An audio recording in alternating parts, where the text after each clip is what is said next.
Good morning, directors, head of departments, lecturer, THU students, and our honorable students, audiences from 3 collaborative universities from 3 countries.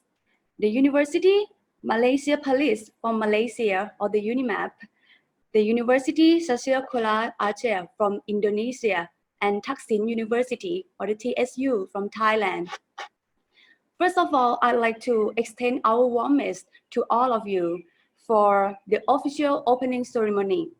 And once again, officially welcome all of you to the virtual forum today with the extraordinary topic, which is Women Equality Beyond Varsity Campus during COVID-19 pandemic era, for better or worse. Ladies and gentlemen, we have come to our 6th series, okay? And today is such a really big day that we are going to the last series. So I am Hatsamon Pengman, a lecturer in Faculty of Economics and Business Administration from Modern Trade Business Management Program. It's my extreme honor to welcome all of you and to be here as your moderator today in the remarkable occasion. So, ladies and gentlemen, TSU or the Thaksin University is one of the first higher education institutes established in southern Thailand. Over 50 years of starving, productive, highly qualified graduates with aspiration to serve society under education philosophy of intelligence and ethic guide development. There are 2 campuses. One is in Pathalung province, and another one is here, Songkhla province, which located in Songkhla. So hopefully we would have a chance to welcome all of you in our site here. So ladies and gentlemen, today is such a really big day, as I told you, and it's our great honor. We have the Assistant President for International and Spatial Affairs with us over here too. So please join me to welcome Dr. Tawisak Puttisukhi, the Assistant President for International and Spatial Affairs, to deliver a welcoming remarks and officially opening. Please welcome.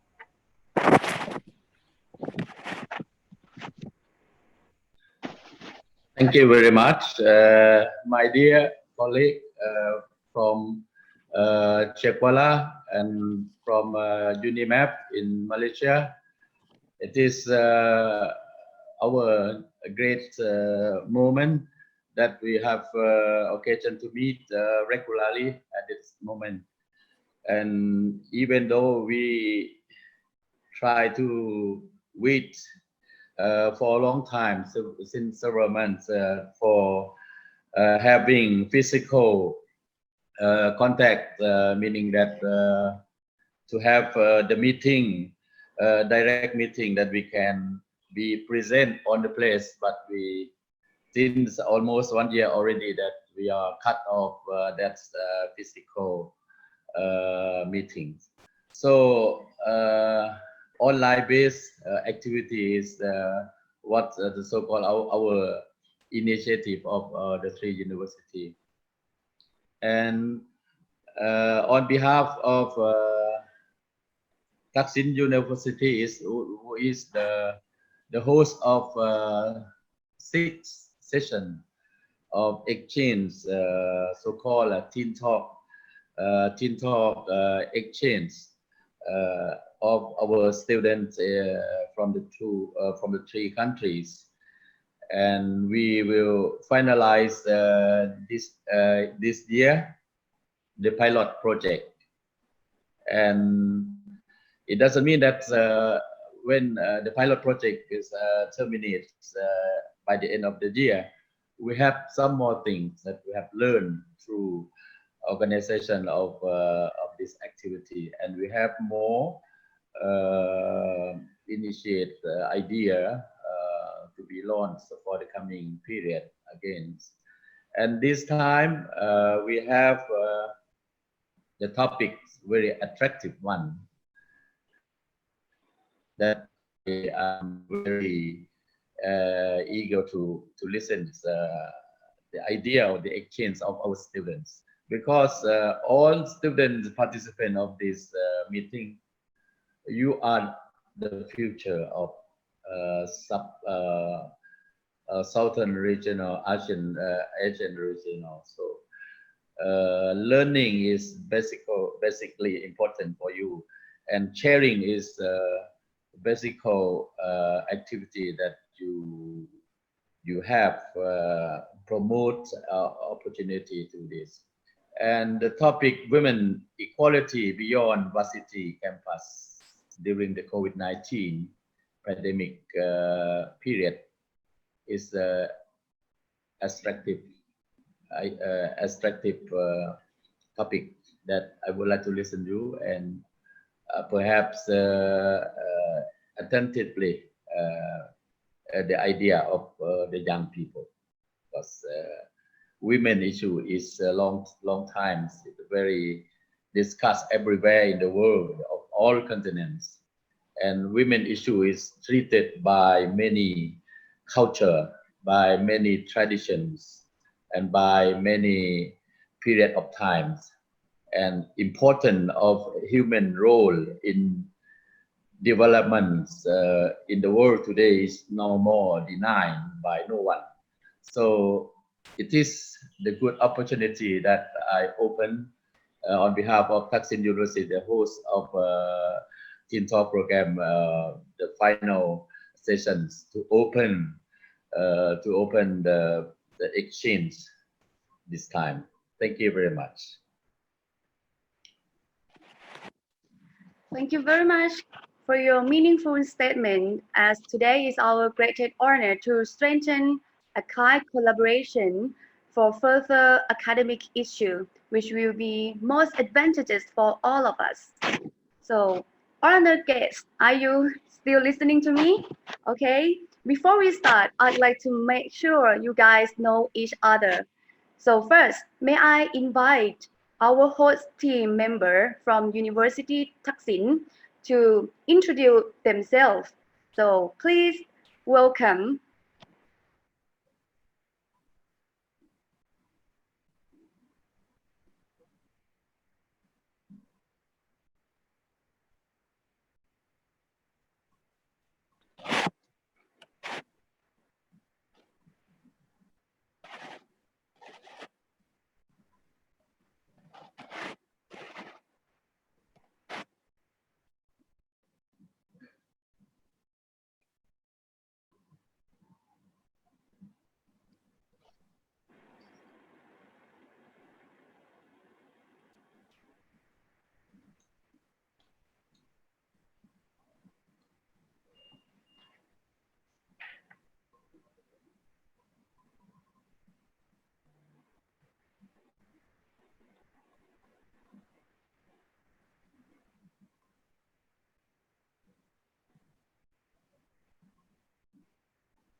So our representative team from Thaksin University, are you still here with us?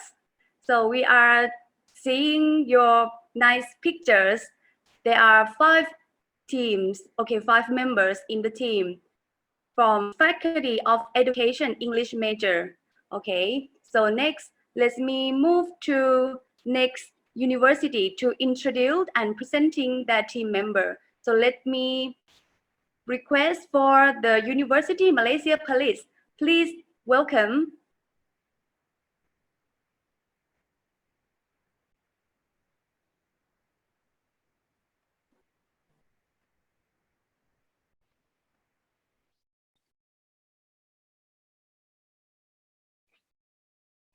Okay, these are all the team from UNIMAP.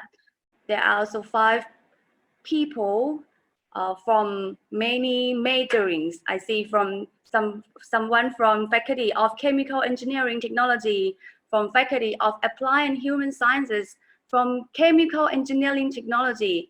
and they are all from different major and faculty. So let's see what are they sharing with us today.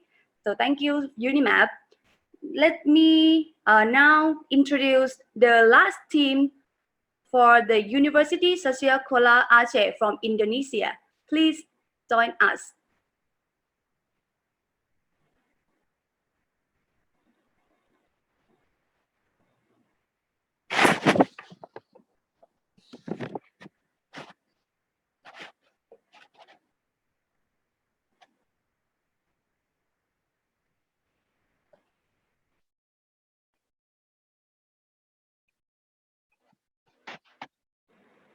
Okay, here is the members of the University Sasya Kola Aceh. The first one from international law, and the second from electrical engineering faculty, and also the animal husbandry faculty of agriculture. So they are from many kind of faculties, which has a lot to share with us today. Okay, we will know them more after this in the presentation session. So thank you, University Sasya Kola from Indonesia. So as you can see, every team are now is ready. But before we start, let me take a few minutes to give a brief of the forum topics and explain the rules and regulations for the presentation session. The presentation will be started from Taksin University and then the UNIMAP and end with the University Sosiokula Aceh from the Indonesia. And each team will be allocated a maximum of 20 to 25 minutes for the whole presentation. After finish the presentation, we will take time for interim break and collection of questions, and following with the question session and end with the concluding remarks. So before we start, may I have attention to our lovely audiences. So we have about 100 more audiences today. Such a great day. So I'd like to remind you all that this forum is conducted for all of you. So please take it simple, easy, and don't be serious. It's the topic that related to your own daily life. And your questions are welcome in the box, in the chat box function of the Zoom platform. So don't forget to put the abbreviation name of your universities after your name. So the e-certificate will be issued to the attendees who only join us from the beginning until the end of the forum. And the feedback form, okay, you have to fill in the feedback form also. And after that, the e-certificate will be emailed to all of you after ending of the forum. So ladies and gentlemen, now we are going to the presentation session. As we all know that humans have lived for a long time with differences. We all have different behavior, different opinion, different appearance, different belief, or even different of race, gender, and age. But the combination of this diversity, generate our pleasant and our beautiful world as it always have been. However, sometimes it doesn't be like that because the diversity can also cause the pain and trauma from like from discrimination in inequality, like different of gender, which the men are viewed as a more powerful and more stronger than women, and they are more respectful, while the woman sometimes can be the victim unavoidably. So this is not not fair, it's not the right thing that we all have to do. So today our students from 3 countries will discuss about this, and all audiences, you are going to listen about the situation of each country and how they can empower and support and encourage the women equality in the university levels. So let's see. I think now our audiences can't wait for listening to our first team from TSU. Okay, are you ready, TSU team?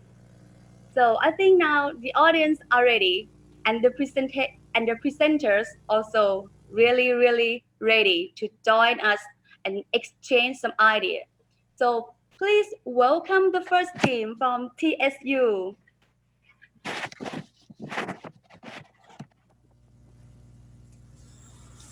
Thank you. For situations in a country, Thai women generally have high status. They retain property rights, they have freedom of movement and work in many fields, enjoying many of the same rights as men. It can be regarded as the fortune of women in Thailand that women have the same rights as men. Basically, families in Thailand tend to encourage their children to get a good education that giving women the same opportunity to progress in the workforce. For Thai culture, women are expected to do household chores and to be customary women. In the past, the female was considered the high legs of the elephant, which means that women are responsible for supporting the husband, who is the head of the family. However, those cultures has been reduced. Women in some family are expected to do housework, but not as heavy as before. For Thai politics, women have the right to vote and able to work in administration of the country equal to men. In Thailand, they had 418 male representatives and 76 female representatives.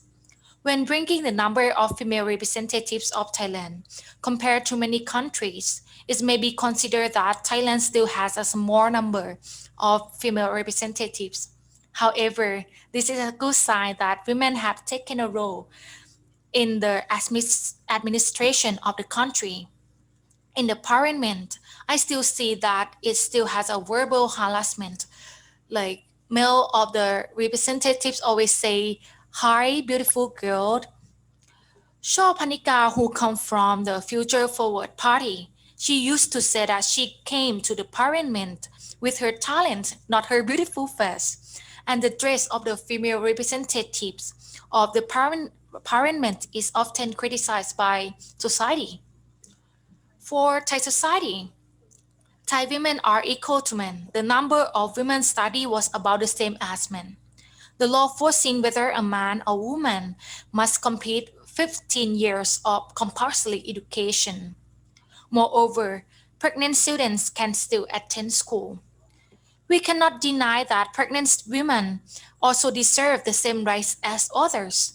Pregnant students in school age are often rebelled badly by society. Why women have to leave school? Men still have right to study. I think this is unfair.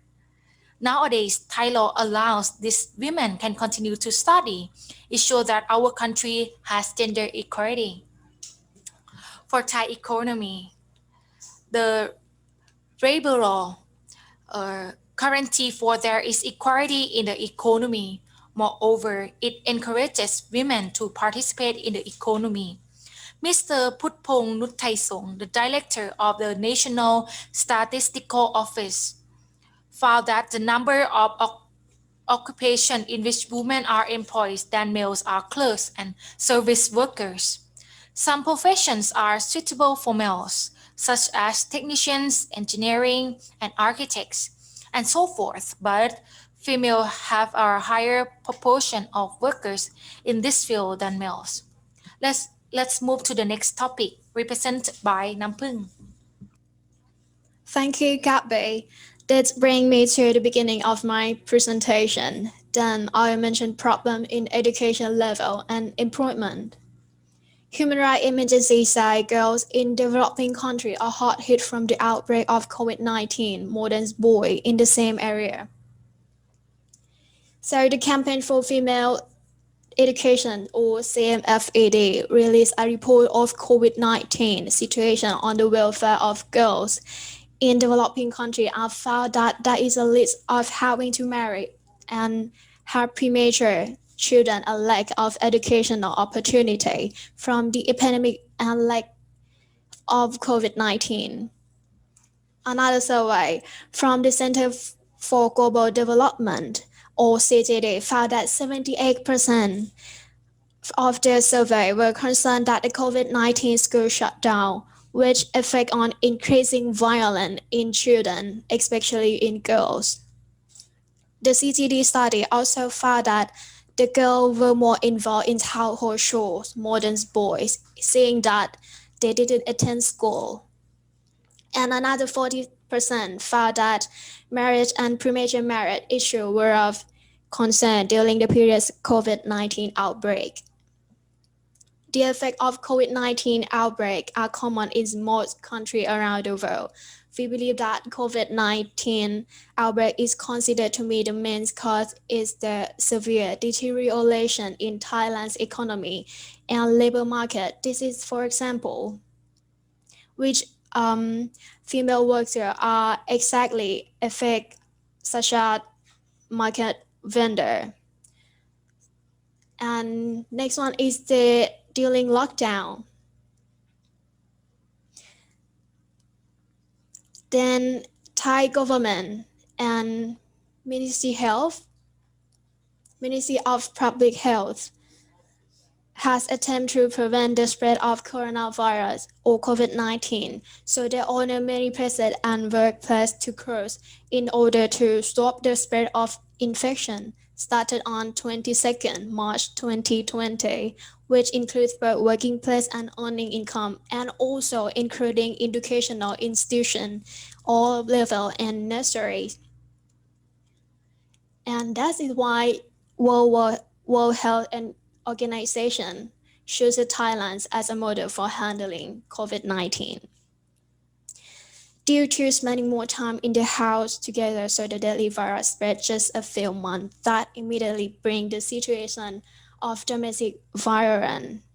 Not only the family is already fragile, but it may happen in a normal family because of stress, pressure from the economic situation. And this leads you to the next point, which is student point of view. Thank you.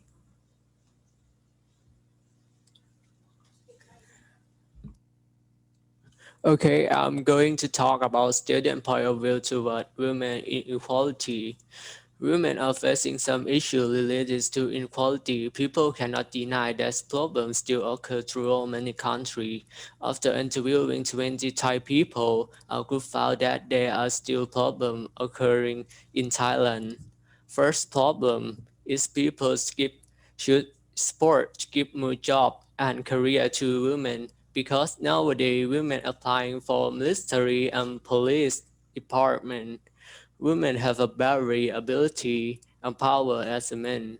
Women and men have a different physical and mental capacity, but in many universities, including Taksin University, offer both men and women to study every faculty that they want.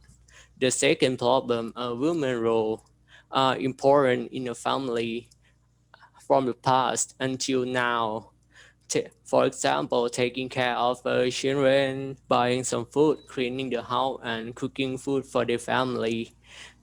But women play more wider role today. For example, applying for a job, making more money. So people should consider supporting and empowering them to be known to everyone. Thus problem, women sometimes are restricted to be a leader. But in fact, women and men had the same capacity, power, and position in society.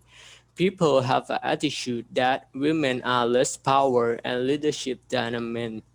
People should value women in giving an opinion, be in politics or government as equal as men. Women's role should be clearly seen in the political more than the past. And the fourth problem, men usually insult women by the way of speaking, dancing, or joking.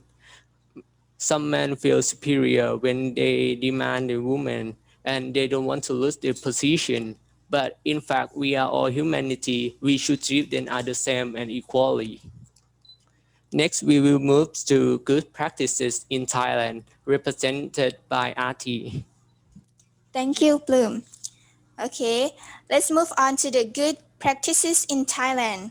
There are some good examples which show that more people are aware of the matter and even try to get rid of the inequality. In the politics field, Thai women are considered to have more chances to involve in. This can be proved by the fact that Thailand is once ruled by a female prime minister, Ms. Yingluck Shinawatra. She is the first female prime minister of Thailand, with the age of 44 years old and considered the youngest Thai prime minister in more than 60 years. She has ruled Thailand from August 5, 2011 to May 7, 2014. In addition, in the past few years, Thailand has an increasing number of female representatives in the House of Representatives. Statistics from Inter-Parliamentary Union 2019 show that after the election in March 2019, the proportion of Thai female increases from 5.3% to 16.2%. This shows the good progress in decreasing the gender gap in the quality of the country. Next, in terms of economy, in Thailand, there are many successful businesswomen, including CEO and even the founder. For example, Naraya Bag, founded by Miss Wasana Rungsang Thong Laturas, is one of the famous local brand bag with high quality and modern design. This proves that women are also as capable and talented as men do. Furthermore, according to the past figures in Thailand labor market and education system, the number of women working and studying in the technology and engineering field increases in recent years. This is a good sign for gender equality in the future. In terms of social, there are also many examples that show people are trying to raise awareness about women's equality. In Thailand, women are allowed to take 3 months of maternity leave. For men, Thai law allowed them to take 15 days to take care of their wife after giving birth to new babies. The number of days that they can take off may be different if they work in private sector. This shows that more people already realize that taking care of children is not duty for women only, but men also can do that. Okay, next, there are also some efforts that people try to make women's harassment problem in the spotlight so that people realize and know the actual problem that women are facing. The efforts are mostly in form of campaign and on social media, since the social media is very influential nowadays.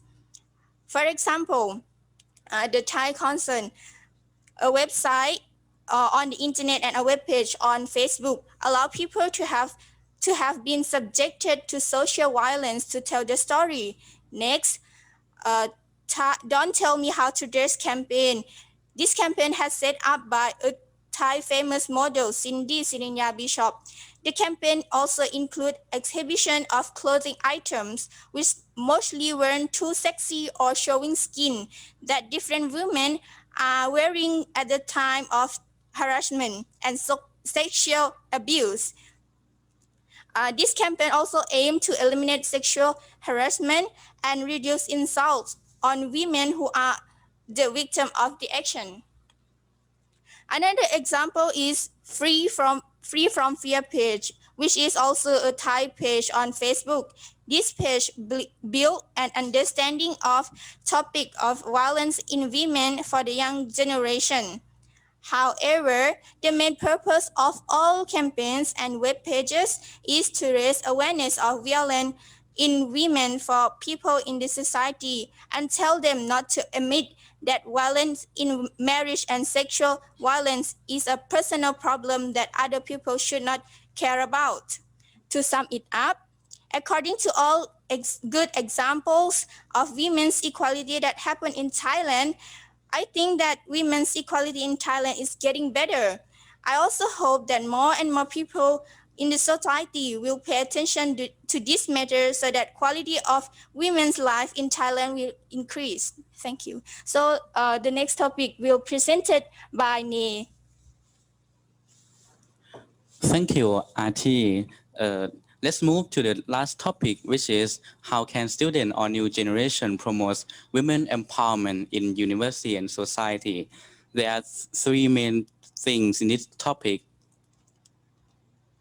The first one is fact of women equality. According to our survey, most women students want us to treat them like other genders. People think that women shouldn't do activities about politics, business, leadership, and some risky work. But actually, men and women, we are equal from the beginning, starting from education, services, occupation, leadership, and the last one, law. So we conclude that it's not human rights which makes us unequal, but mostly our attitudes towards women. Let's move to the roles of empower women. This is Amara Wichit Hong. At the age of 57, she is Thai windsurfer, Thai environmentalist, and the owner of Amara Water Sports, which is the place to teach how to windsurf. You can do many things in one life, and giving opportunities to other people is important. She just do it and never ask why to do it. And she do to save environment for our better planet. She has fought since 13 years old, and she also founded GI Camp to educate waste sorting for children. Another role is from our senior student who is from Faculty of Humanity, Social Science, English major, and her name is Fatin Hulu. She was former president of TSU English Camp and former vice president of TSU Muslim Club. She says that empower women should have freedom to do what they want, because most women are still in the social norm, which makes them unconfident. So empower women need to encourage and guide the other women to do the same thing. How can we promote? Let's start from the easiest one by changing the attitudes from our 6 students in this room to all students, giving both women and men the same opportunity to prove themselves by giving men roles to women, mostly leadership, starting from becoming a head of the major, becoming a leader of the students' council, and a leader of public services activity. And also, women can be a VHV, or in Thai, also more, which is a village health volunteer. Because people above 18 years who has voluntary heart can be VHVs.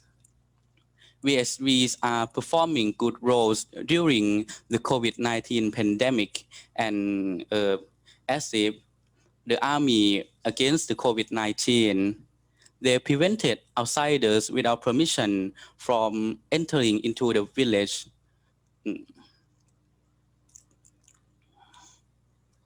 In the university, we created new courses for educating students about women rights, women roles, and women empowerment. And the most important part to promote women empowerment is women themselves. If women don't trust in themselves, who will trust them? Yes. So we conclude that People cannot empower women more than women do for themselves. And next, RT will conclude the whole presentation for us. Please welcome RT.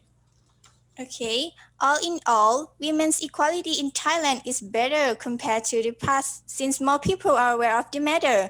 In fact, women themselves are also trying to improve their abilities. They are brave to think outside the box and pursue their dreams and goals despite what other people tell them to do or to be. Thus, women are considered to have almost the same role as men do, culturally, politically, socially, and economically. However, there's no denying that Thailand doesn't reach 100% of women's equality. There are still some women in equality situation, verbally or with action. In fact, during COVID-19 pandemic, women had faced some problem related to education and employment, such as losing job and incomes, as well as facing violence in girls and houses during the school shutdown. Nevertheless, with cooperation from the government, people in society, and women themselves, we believe that the problem will disappear one day. All we have to do is to start with ourselves, especially girls. You have to believe in yourself. Hence, to prevent it from being too late, we should start now because the earlier, the better. Thank you for your attention. Thank you.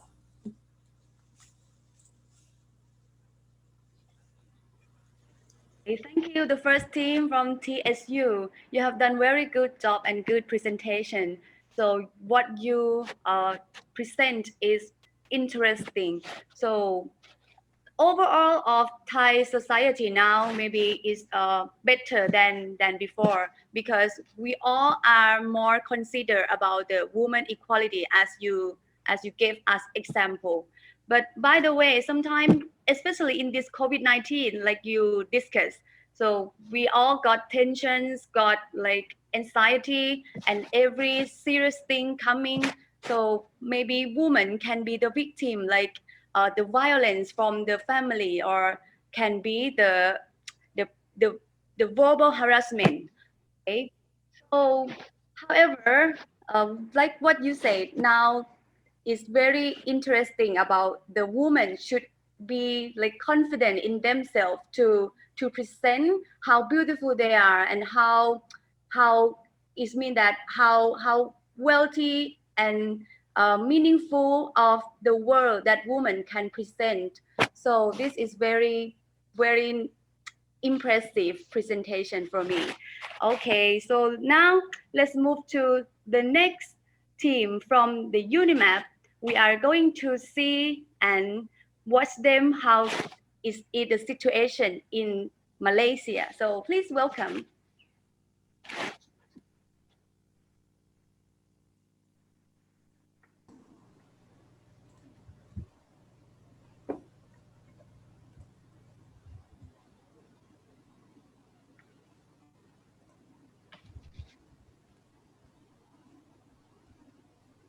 Hello. Thank you to Miss Simon Pangman as the moderator for today. Assalamualaikum and hi everyone, ladies and gentlemen. First of all, I cannot express our gratitude enough as part of team for the IMT-GT UNINET Virtual Mobility Program Team Talk Project, which is Series 6, and the topic is Women Equality Beyond Varsity Campus during the COVID-19 pandemic era, for better or worse. As you can see before, these are our team members.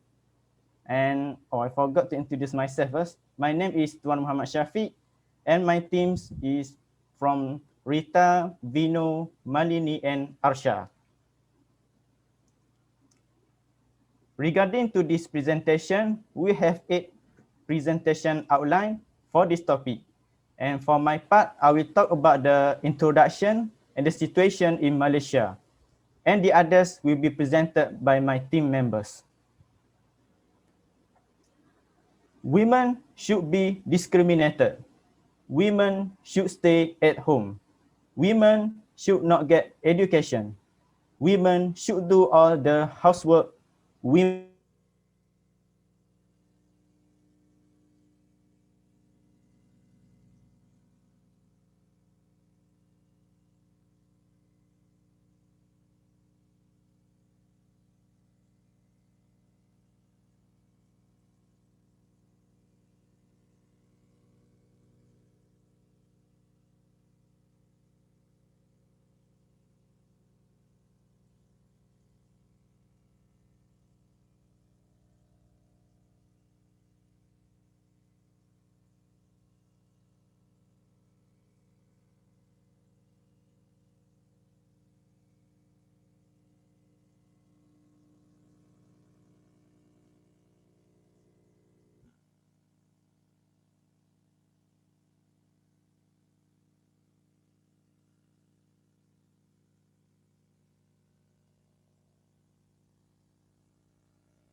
The Unimap got some disconnected. Okay, we have to wait for some times.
Now I was informed from the Unimap that they got some connection problem. So may I invite the team from University Satya Kola Aceh first, then instead of the Unimap. Are you guys ready? Is that okay? So I think you are ready to present now, okay? The University Satya Kola from Indonesia. Are you all Yeah, right? we're ready. Okay. Thank you so much. So everyone, please welcome the team from University Satya Kola from Indonesia.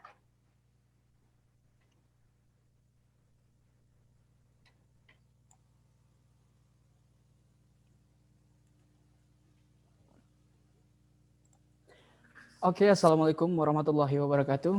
Good morning, everyone. I want to introduce our team. We are from Universitas Syah Kuala Aceh. Want to present about women equality beyond university campus during the COVID-19 pandemic era, for better or worse. And this is our team.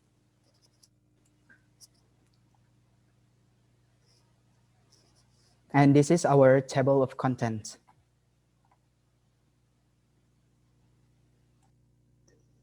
So first and foremost, let us know the definitions of gender first.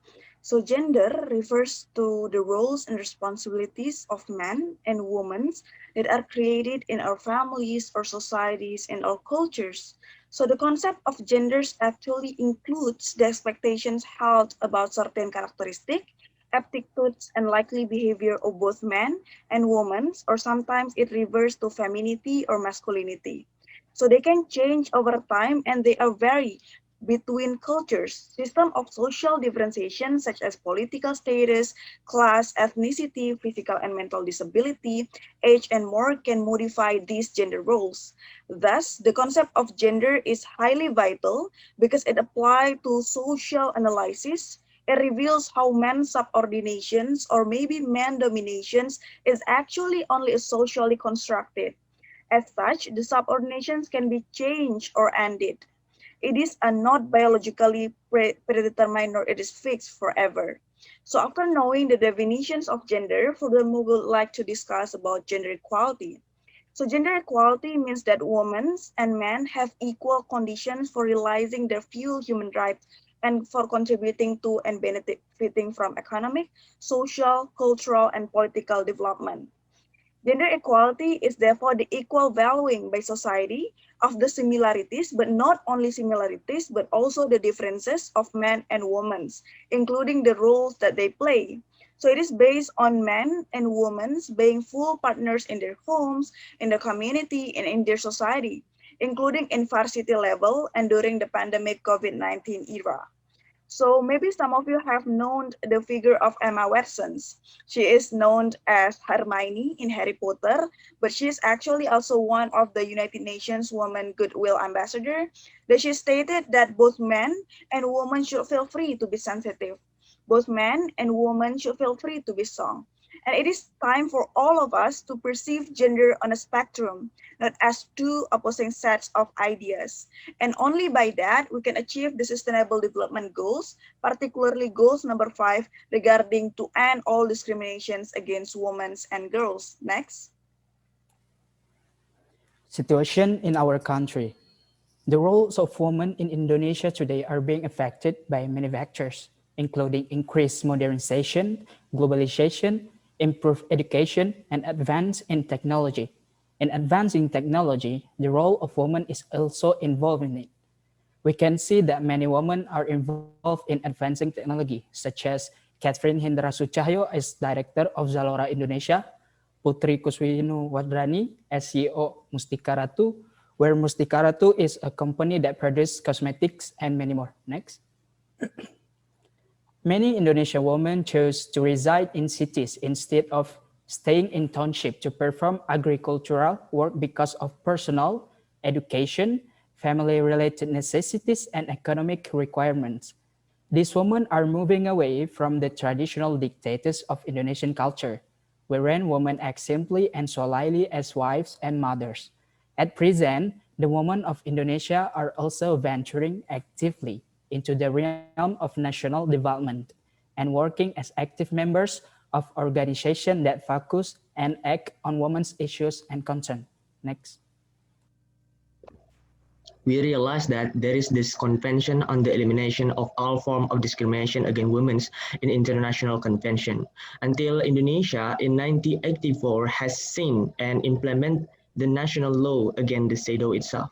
We believe that this convention is how we want to tackle down the grassroots of the women problem, which is this legal status or this implementation of law national is how we going to combating the discrimination against women. Next. And also in Indonesia, we have the National Commission on Violence Against Women that is independent state institution for upholding the human right of Indonesian women. The establishment of the National Commission on Violence Against Women in 1998. You can see the pictures is on how until today our National Commission still actively going to upholding the human right. And in this pandemic COVID-19, even in this condition, we still have the public service. Our Commission on Violence Against Women still giving us opportunity when to voice the woman right, because the woman is the women is the marginal society that need to be protected, and how this National Commission is fight against and try to fulfilling their need. Next. Here we can see Indonesia still has poor score, 65.2 in gender equality compared to another Asia and Pacific country. Next. The 2019 SDG Gender Index finds that with just 11 years to go until 2030, nearly 40% of the world's girls and women, 1.4 billion, live in countries falling on gender equality. Another 1.4 billion live in countries that barely pass. In this slide, we can see first is modern method of family planning. For Indonesia, we can see in the graphic, show the region has room for improvement on this indicator, and country in the region almost meets the 100% target, which show nearly 80% and predicted to reach target in 2030. Next. Second is girls' completion of secondary education.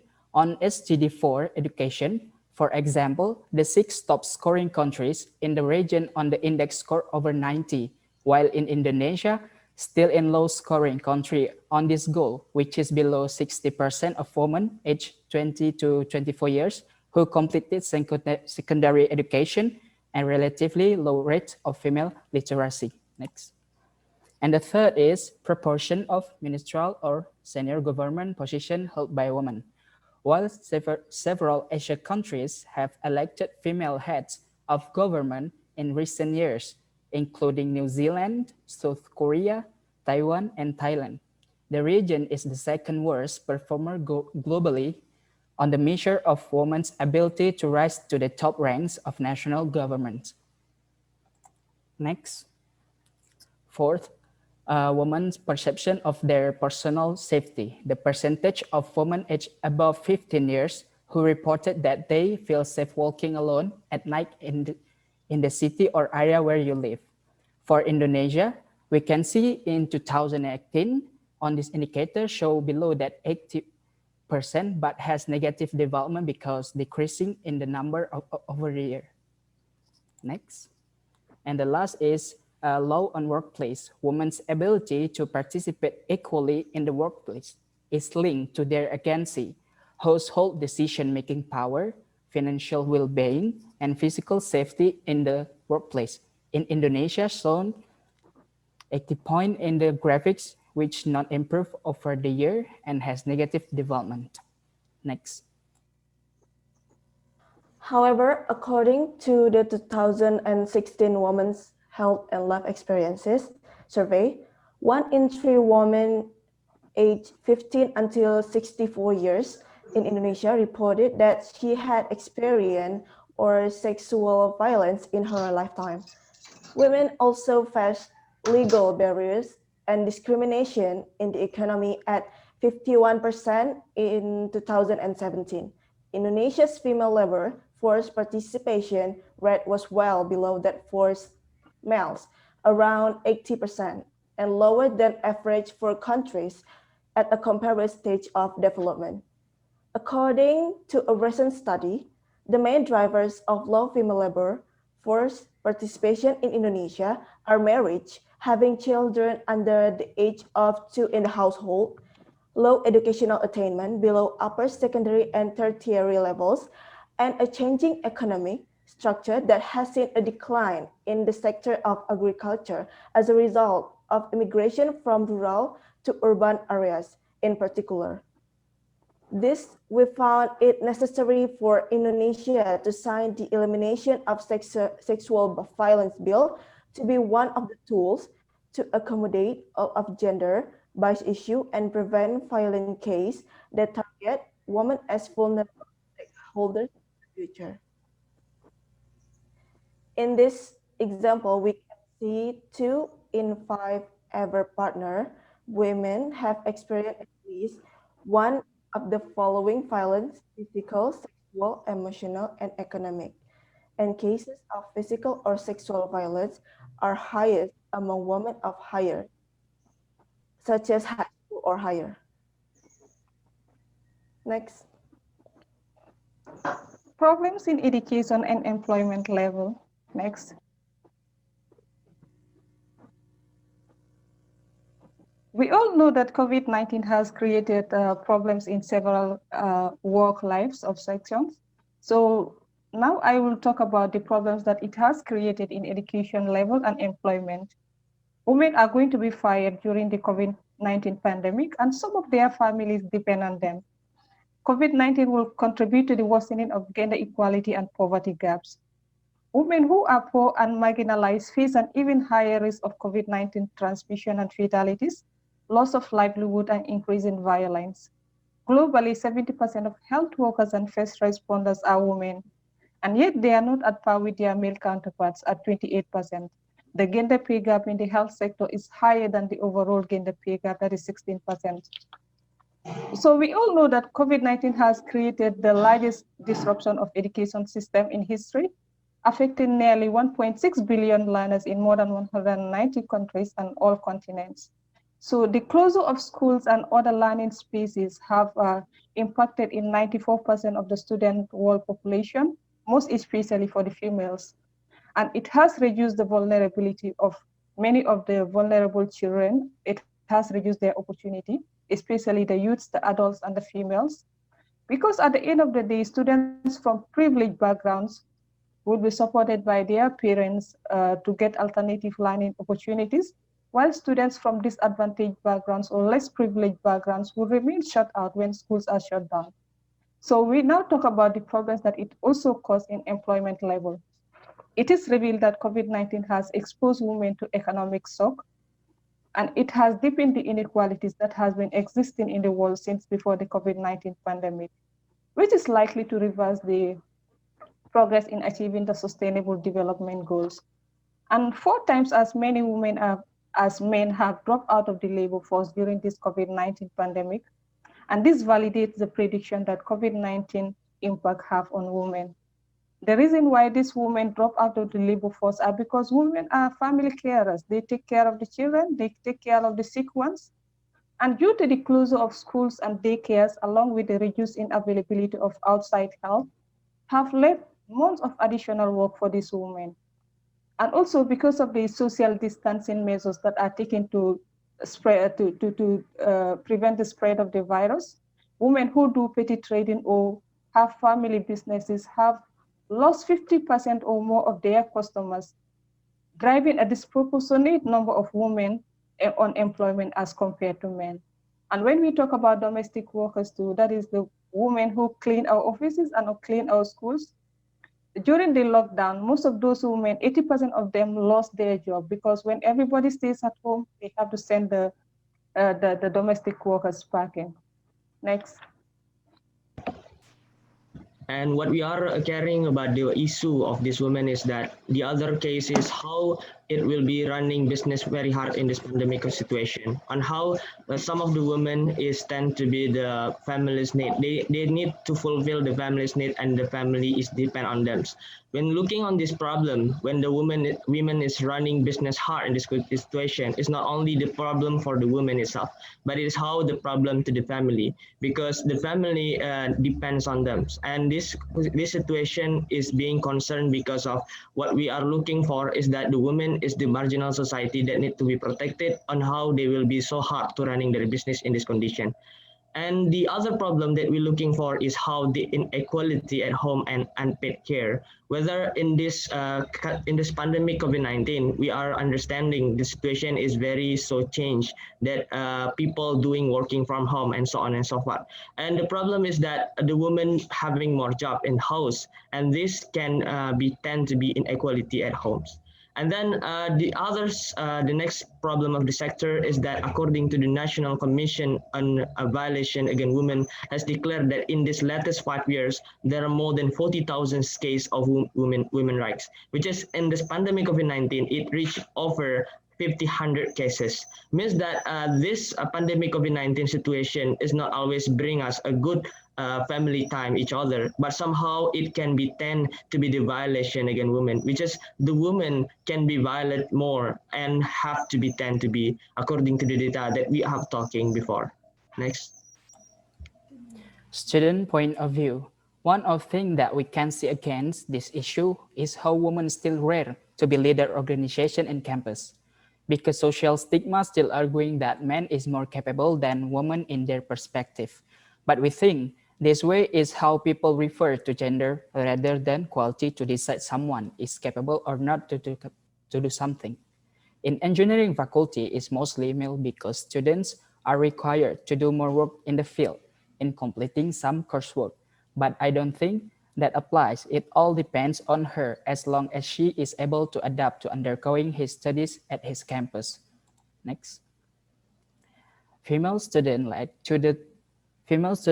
the total concentrate to focus on studies during the COVID-19 pandemic. They are always helping out in family course unlike the boys. For that being the case, most of the female students will have low drop in this course due to helping out in carrying their families. Next. Moving on to the good practices from each country, especially mainly focusing on economic and businesses, where the national WEP awards that supported by European Union are presented to Indonesian business leaders and companies for their contributions to advance gender equality and women's empowerment in their businesses.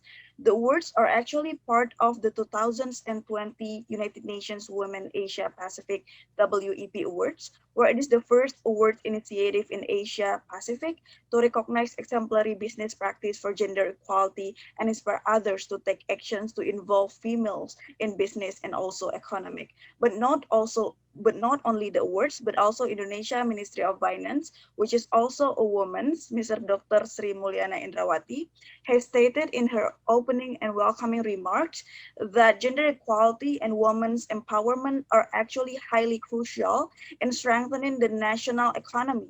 So the role of women is the key to foster, promote, and also to share prosperity for all. But however, there are still things to do and to overcome.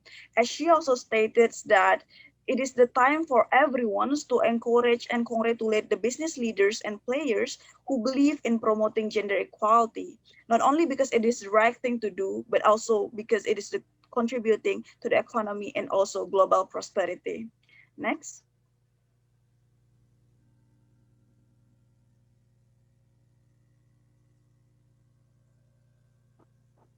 When we talk about good practices from Africa, especially in the Gambia during the COVID-19 pandemic, we all know that I'm an African residing in Indonesia, having a studies in Indonesia, so I should be in a good position to compare the gender equality rates between the Africa and Asia or Indonesia. So Africa is the second continent that is leading in women equality and gender empowerment in COVID-19 outbreak, and measures are taken to strengthen women economic security. They are also focusing on safeguarding and leveraging gains made on gender equality and women empowerment through policy advocacy programming that incorporates a gender transformative approach to recovery. And these advocacy programs focuses mainly on economic measures, access to healthcare, gender-based violence, access to food, water, and sanitation, and also participation in decision-making. So we are already seeing that the impact of COVID-19 on women and girls is profound. Women are disproportionately affected by the lockdown, and this has resulted in a reduce in the health care service that is said by Dr. Matsidisho Moeti, that is the World Health Organization's regional director in Africa. And the economic hardship due to the COVID-19 is greater for women according to a World Bank report. Informal workers, most of whom are women, account for 90% of the labor force in sub-Saharan Africa. Informal sector jobs are particularly at risk during the COVID-19 pandemic. And in addition, women face a higher risk of gender-based violence in the wake of COVID-19 outbreak. A recent study by UN Women found that reports of violence against women and particularly domestic violence have increased in several countries, same as Africa. So, these policy advocacies and these programs will help to really elevate these problems from women and really help them in all these problems that they are going through. Next. So how can the youth, the young generation and the students empower women in universities and societies? The new generation can promote women empowerment through advocating improvement of their political, social, and economic status, which is highly important. In addition, it is essential for the achievement of Sustainable Development Goals, that is the SDGs, and the full participation of women is required in productive and reproductive life. Next. Education is one of the most important means of empowering women. The knowledge, skills, and self-confidence is necessary to participate fully in development processes. And the new generation should promote the fulfillment of girls and women potentials through education, skill developments, and eradication of illiteracy for all girls and women without any form of discrimination. Next. Promote equal leadership and participation by women, children, and adolescents. Boys and girls and children of diverse gender identities of all ages experience crisis differently. So the new generation must support safe, meaningful, and equitable participation of girls and women across all stages. So why the new generation should really support women empowerment? Because empowering women is essential in health, social, and development of families, communities, and countries. When women are living safe and fulfilled productive lives, they can reach their full potentials, contributing their skills to workforce and raise happier and healthier children. They are also able to fuel sustainable economies and benefit societies and humanity at large. The key part of empowering them is through education. Girls who are educated can pursue meaningful work and can contribute to their country's economy later in life. They are also 4 times less likely to get married young when they have 8 years of education, meaning they and their families are healthier. Next. Okay, we would like to express our special thanks of gratitude to IMT-GT UNINET, as well as our partner university, University Malaysia Perlis, UNIMAP, and Taksin University, TSU, who gave us the golden opportunity to participate this wonderful virtual Teen Talk Project Series 6, Women Equality Beyond Varsity Campus during the COVID-19 pandemic era, for better or worse, which also connected people to people among the Asian universities. And the first conclusion is gender refers to the roles as responsibilities of men and women that are created in our families or our societies and our cultures. And the second is the concept of gender is vital because applied to the social analysis, it reveals how women's subordination or men's domination is socially constructed. The third is gender equality means that women and men have equal condition for realizing their full human rights and for contributing to and benefiting from economic, social, cultural, and political development. The last is the collaboration of all stakeholders that involved is also necessary, including governments, students, and communities to strengthen the participation of women in general, including in decision-making process. Stakeholders is necessary to be involved in this. Thank you. Okay, we believe by creating advocacy program, we can elaborate more about the problem that faced by the women around the world, especially in your country. That's all our presentation. Hope you all enjoy our presentation today. Have a nice day. Thank you. Assalamualaikum warahmatullahi wabarakatuh. Okay, thank you, the University Social Kuala Aceh from Indonesia. So you have done a very good job also. And we can see a clear picture about the situation of women equality in your countries and the situation in the international level.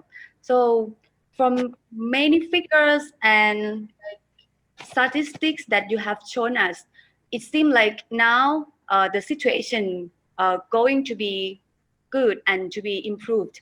But by the way, you know, they are still cannot say that 100% we all are equal. But it's good that you guys are beginning to support and to encourage the equality of women from the students. So because the student, then they are going to grow up with confidence, and they also can promote and take up the equality of all human beings in the world. So it's really good presentation. Thank you. So now let's move on to our last team from the Unimap. Okay, Unimap, are you now ready? Yes. Okay, now please welcome the representative team from the UNIMAP.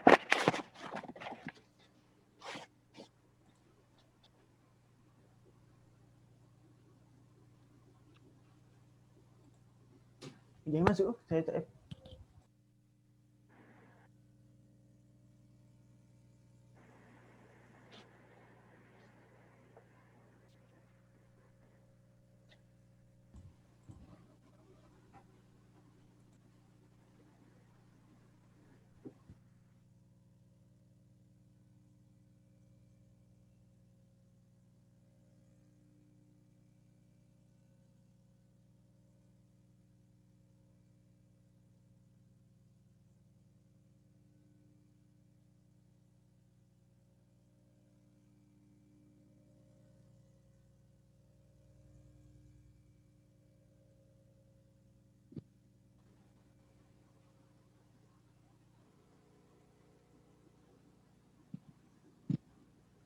First of all, I'm sorry for the inconvenience. Thank you for UNCR for the present first. So we go through to the introduction. Women should be discriminated. Women should stay at home. Women should not get education. Women should do all the housework. Women can do anything. Guys, this is serious problem regarding the women. The words that I said before represent stupid idea on women. Please open our minds that women can change the world. As you can see, these two examples generally that women actually can change the world. As you can see, the Prime Minister of New Zealand, Jacinda Ardern, she quotes that, "I want to be a good leader, not a good lady leader.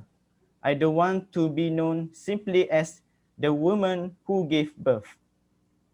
Next, we also have one of the winner, Nobel Peace Prize 2014, Malala Yousafzai.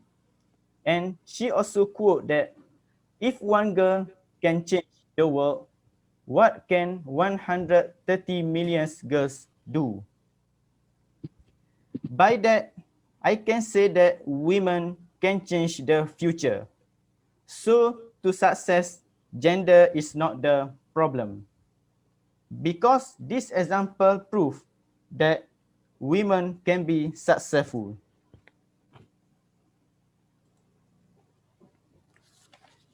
Next, we move to situation in Malaysia, and we focus on the women participation during the COVID-19. And the things that I will talk about are based on the culture, politics, social, and economy. For the culture, the women NGO still involve themselves in helping those citizens that need help, either by giving the food or prepare for it. For the politics also, the female politician in Malaysia, either the opposite side or the government side itself, they always keep in touch to give help to people during COVID-19, even though in different political barrier. In terms of social, the women in Malaysia not feel discriminated for volunteer themselves. It is because helping people not based on the gender. As you can see, this woman still volunteer herself to help some organization when they need some PPE in handling COVID-19 people. And last is about the economy. During COVID-19, some female entrepreneur, or the latest is about the digital entrepreneur, create a new job in order to survive during the COVID-19 pandemic. And the special thing is our government still support them to continue their job. What can I say? Malaysia government treat women equally, so that I agree that women participation during COVID-19 give a better result to all of us. That's all from me. Thank you. Next, I will pass to Rita to continue our presentation.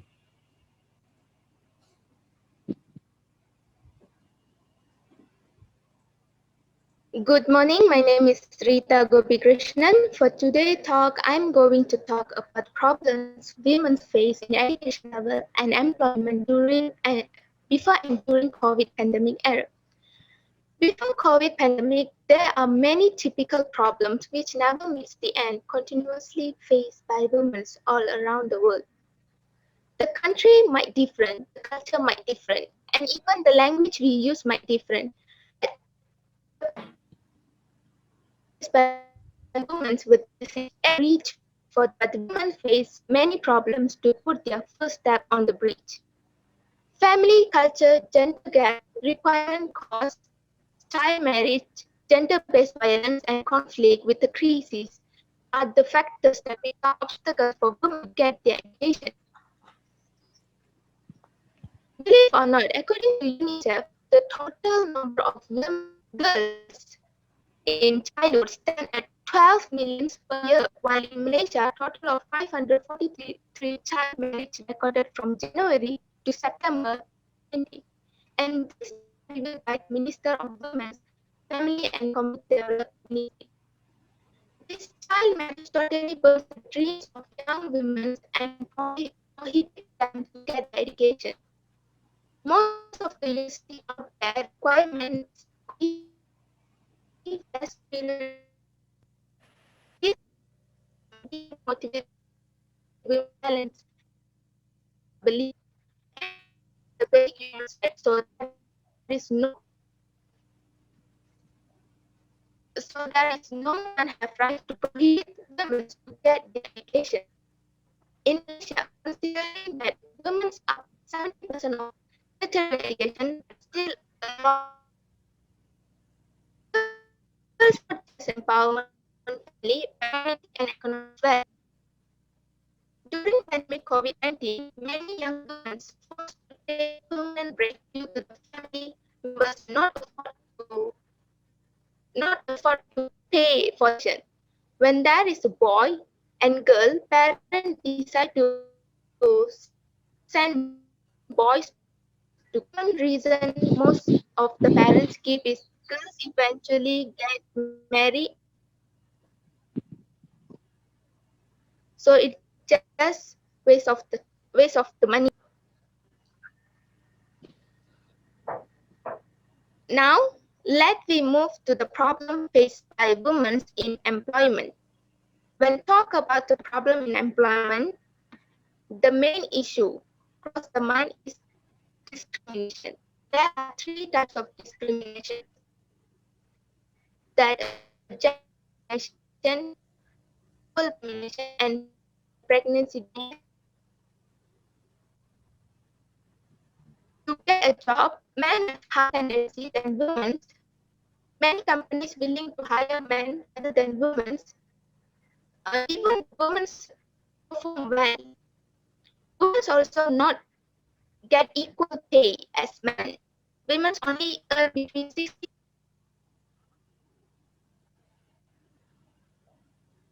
of men wages for the same work. There is also discrimination. Okay, thank you, Ms. Kaiman. And at first, I'm sorry to not on cam because I've not used my hijab. To women to obtain position at workplace. In pandemic, the pandemic 19 runs in law the society to down orders. Company decide to reduce work. Company rising companies decide to and when it the company retain males, girls and work.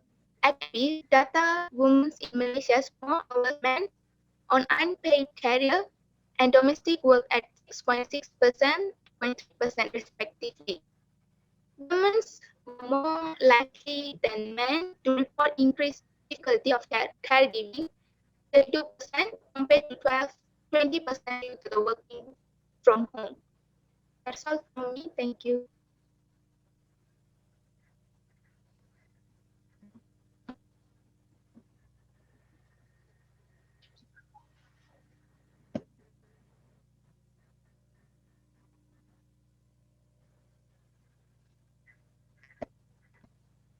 As empowerment family, but community women forced to take permanent radiation to reduce workers. According to UNDP data, women in Malaysia spend 1 and 2.3% respectively.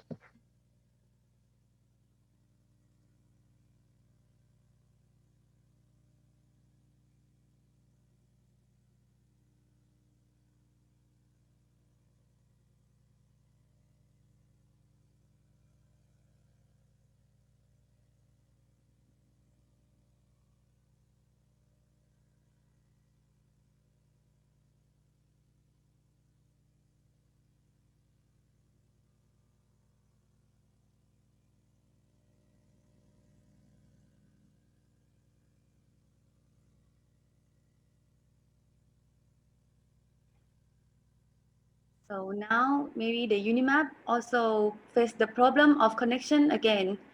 Maybe all the audience, if you have the question, okay, now you can just give us by the chat box. Okay, the question are welcome from all of you.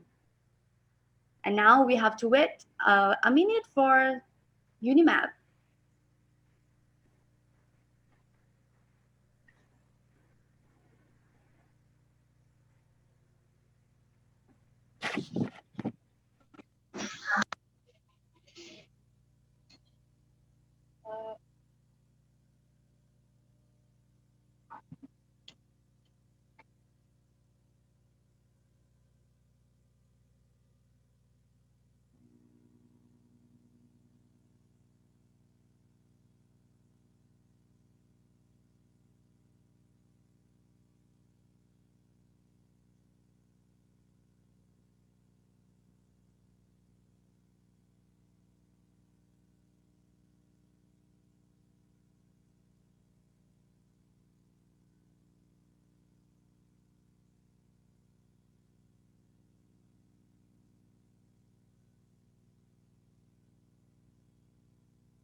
A pleasant morning. A pleasant morning to everyone that today I'm now going to present on the opinions of students on women equality. As decades passed, there are many discussions and struggles. Today in current generations, we can significantly observe the increase in number of females enrolling in higher educations. Fewer girls were forced in early marriages and participations or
Okay, Miss Rami.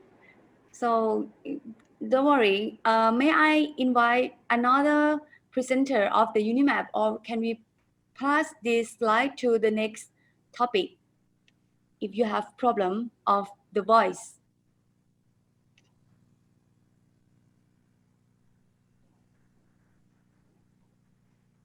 Yeah, we could not hear you.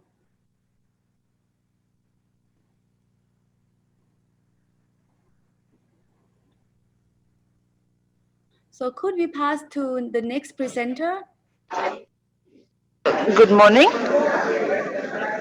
Can you hear me? Yeah, okay. Continue. All right, thank you. So sorry for the inconvenience.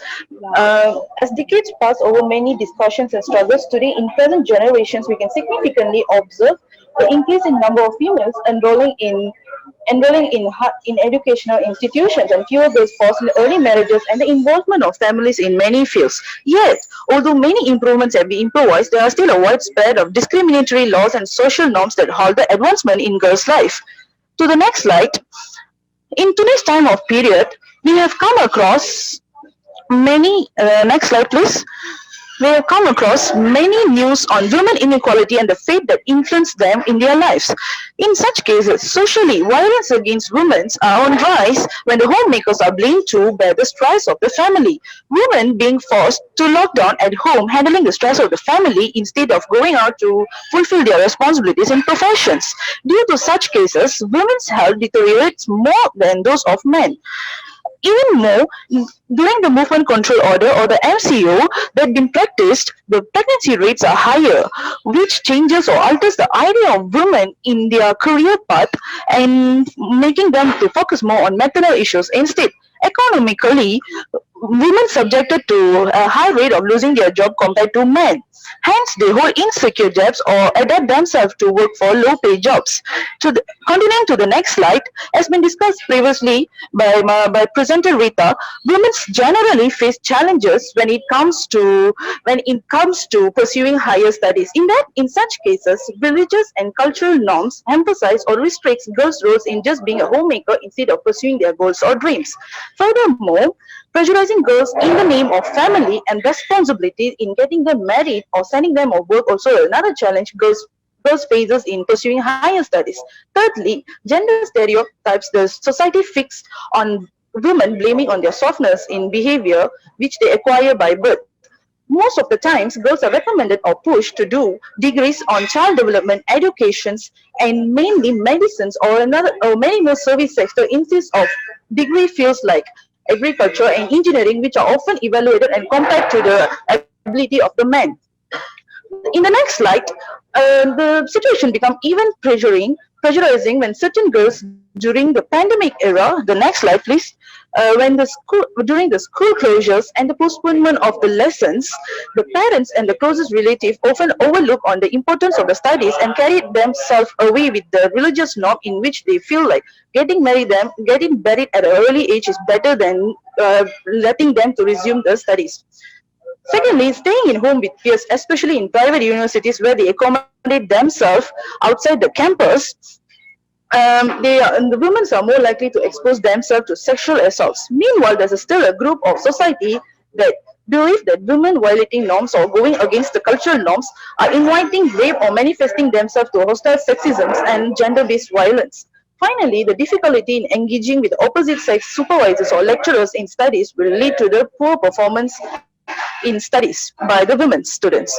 For example, when we comparing the relationship between a male student and a male lecturer is far more welcoming and friendlier compared to those between a male lecturer and a female student. That's all from me. I'll pass to Vinodini to continue with the presentations.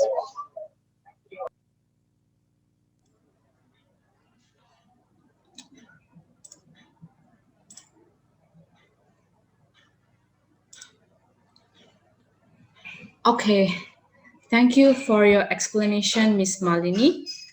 My name is Vinodini Natarajan and I'm studying international business. I will continue my path with good practices in Malaysian country regarding women equality beyond varsity campus during COVID-19 pandemic era. After hearing the talks from my friends, we can slightly conclude the effect of COVID-19 pandemic could reverse the limited progress for the whole nation.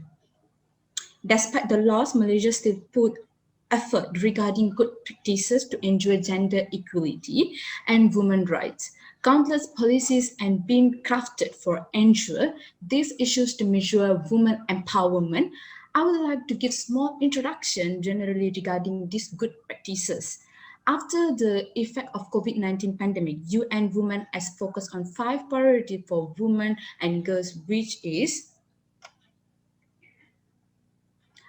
gender-based violence, social protection and economic, people support and practice equal, women and girls lead to participate in COVID-19, data and coordination mechanism. So followed by these good practices, UNDP in Malaysia added up with strengthening policies and programs for single mother. In this case, National Plan of Action with sound policies and programs that will effectively empower single mother by addressing underlying causes and liberating on analysis of trends and patterns of single motherhood. The second factor is development in women entrepreneurs. UNDP Entrepreneur Skill, Empowering Rural Women project aim to alleviate poverty in Terengganu and Kelantan and support low-income women entrepreneurs in the cottage food industry. One of the women have become true inspiration all over the nation. The third factor is predicament of single mother in Malaysia. UNDP Malaysia is a partnership with the Ministry of Women, Family, Community Development, conducted a comprehensive study. By the way, the study were including the problems faced by the women and girls in this pandemic situation. All these 3 factors are coming under the nation. Next slide.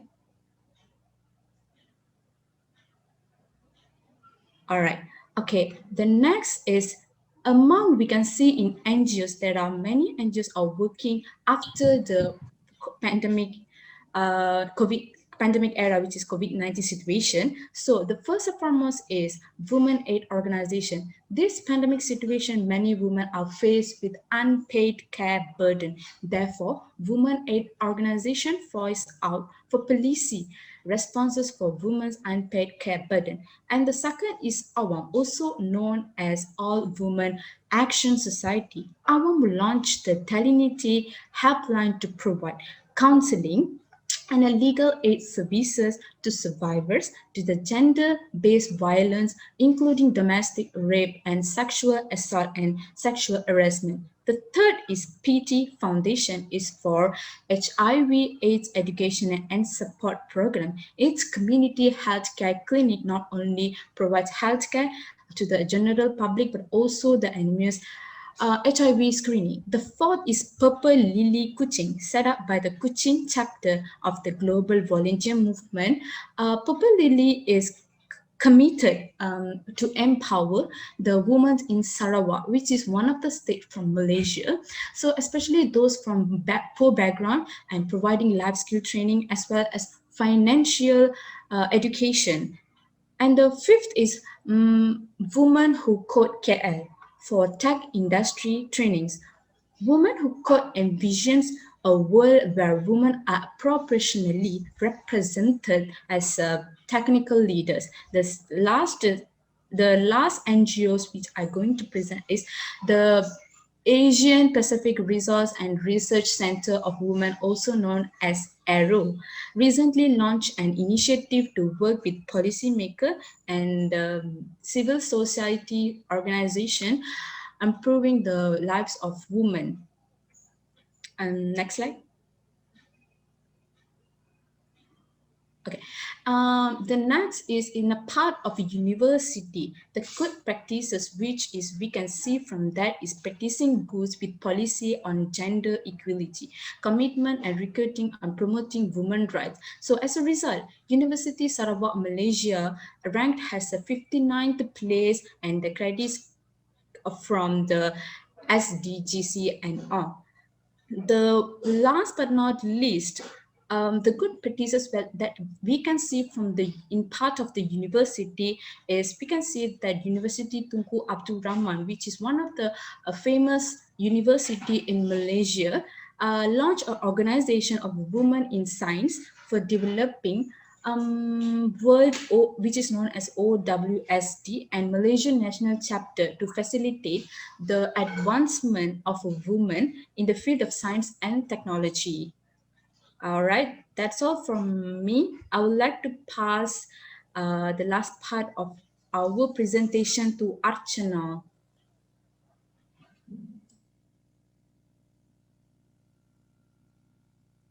Yes. Thank you, Ms. Vinodini. Next.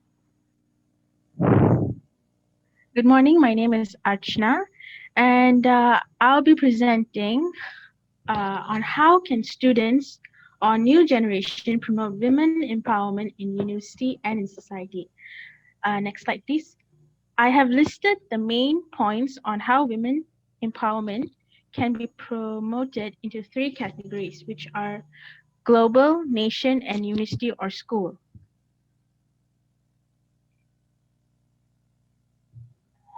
Next slide, please. I'm sorry, the previous slide. Okay, thank you. So the first main point is global. UNESCO recognizes gender equality and the empowerment of women and girls as one of its two global priorities. The organization is mainstreaming gender equality in all of its programs to support the implementation of the 2030 Agenda. This includes promoting girls' and women's education, promoting women in science, and promoting women in media, and so on. All these areas contribute to the implementation of the Sustainable Development Goal number 5. Besides that, the United Nations also emphasizes on policy and the three cross-cutting priorities for countries in undertaking a gender-sensitive approach to their pandemic response. These priorities are, number 1, to ensure women equal representation in all COVID-19 response, planning, and decision-making. Number 2, drive transformative change for equality by addressing the paid and unpaid care economy. And number 3, target women and girls in all efforts to address the socio-economic impact of COVID-19. The next main point is regarding the nation. The Malaysian government have released the economic stimulus package during this pandemic crisis. This package has taken a step in the right direction by introducing measures that support women's empowerment. One of the incentives introduced includes social assistance in the form of a one-off financial aid to vulnerable people, of which also covered single mothers. Besides that, female entrepreneurs in Malaysia were also supported through the economic stimulus package with 15 million ringgit allocated for them. Next, gender mainstreaming needs to translate into policies. The current Malaysian government is not short of recognizing gender thus far. However, the Malaysian government needs to take a step further and act upon this gender difference it has recognized by crafting a new policy that introduces fundamental changes to how a woman's work is valued and compensated. An example and an aim the Malaysian government can emulate is the Hawaiian State Commission on Status of Women, which centers on how the government can introduce measures that target the Hawaiian women recovery. They do this by restructuring the focus away from military and tourism sectors and into manufacturing personal protective equipment.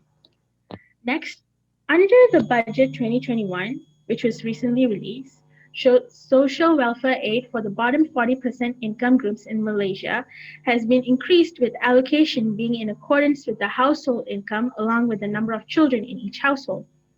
However, it is important to emphasize that given the status of women and the multiple intersection of gender discrimination, affirmative actions in the form of positive discrimination and policies deserve particular attention to further ensure inclusive societies. This can be achieved through applying strategic guiding principles for programs in social insurance, social assistance, micro and area-based schemes, and child protection. Last but not least, the last point, university or school. Okay, self-awareness. In today's modern era, students who attend university or school are well versed when it comes to using technology and social media platforms. Change does not need to be big. It needs to be meaningful. So endorsing gender equality does not necessarily mean protesting down the street. Today's generation can start by simply being vocal about it. Start small, for example, by posting about what gender equality means to them. They can post or share quotes and videos that promote about gender equality or empowerment of women on Facebook page, Instagram, and WhatsApp status. So when those posts are viewed by others, it can either be by their friends, classmates, relatives. It will give them an insight on the importance regarding the matter of gender equality as well as promote the empowerment of women. With that, thank you. Next, my Miss Vinodini will come to conclude our presentation.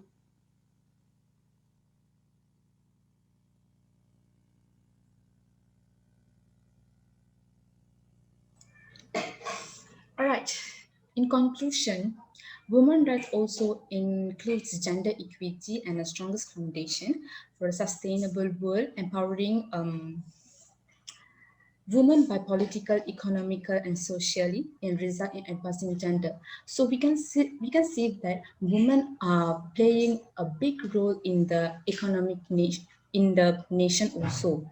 So as a student, by concerning with the discriminatory issue in the current pandemic era, we can find that women are discriminated, especially in health and social. Women acting territory education achieve equal pay, eliminate discrimination were mainly discussed in problem in education and employment. So these are the main three we discuss in education problems, which is faced by women right now.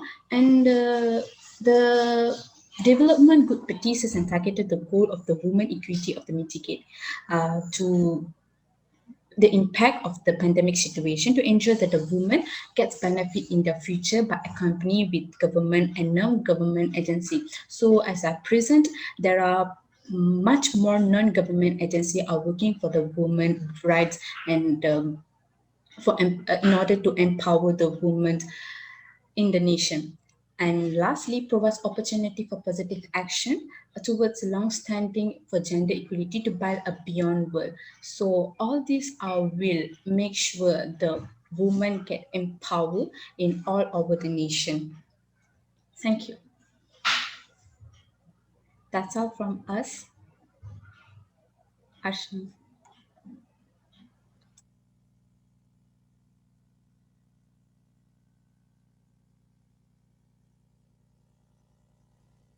Please turn on your microphone. I'm sorry. I'm sorry. Okay, we would like to acknowledge and express our sincere gratitude and appreciation towards our lecturers from UNIMAP for giving us this golden opportunity to participate in this wonderful program and for the invaluable advice, guidance, and direction for the presentation. Organizers for this program, TSU, as well co-organizer UNIMAP and UNISHA, thank you very much, as well as IMT-GT UNINET, thank you very much. And please, everybody, take care and be safe. With that, we will end our presentation.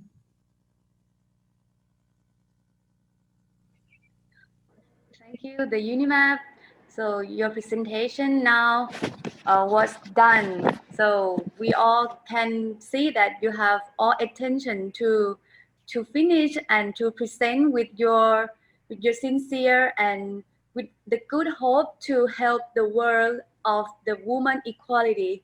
So as we have seen from your presentation, now in Malaysia still got the problem, even especially in the children that they are forced to get married because now the school also closed, so they are going to be forced to get married, and this is not the good thing. So, and another that is lucky that your country now also promote and encourage this matter. So there are a lot of laws that look after the right of women, as we can see from your discussion. And this is very, very useful for us, and it's a good to begin for empower and encourage the society with the equality. And now we have done all the presentations. So please take a clap, take a big hand for everyone for this smooth and very good presentation. Okay, now it's time for the interim break. And don't forget, our audience, if you have a question, please give us via the chat box. And if you want to mention the university that you want the research, you want the answer, please specify also. Now we got many questions actually, I think. So it means that everyone really interested in this topic because it affects we all around the world, okay? And now everyone please take a break for 10 minutes and then we'll come back with the question session.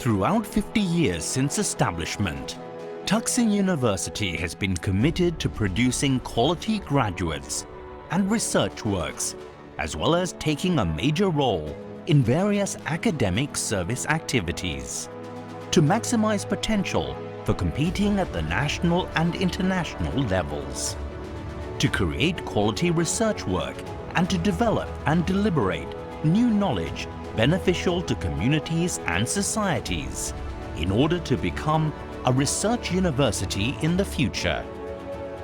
To support and strengthen the study of arts, cultures and wisdom.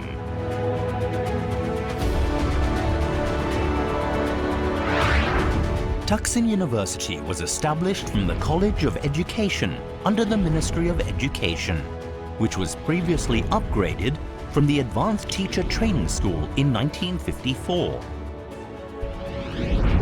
in order to accommodate the changes in the education system in response to the country's rapid development.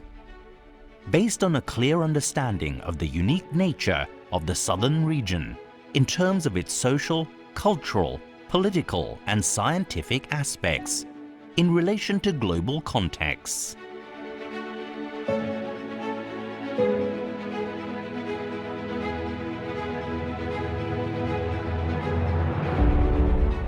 Thaksin University has been playing the main part in all facets of development with pride and has been firmly committed towards becoming a part of the south of Thailand.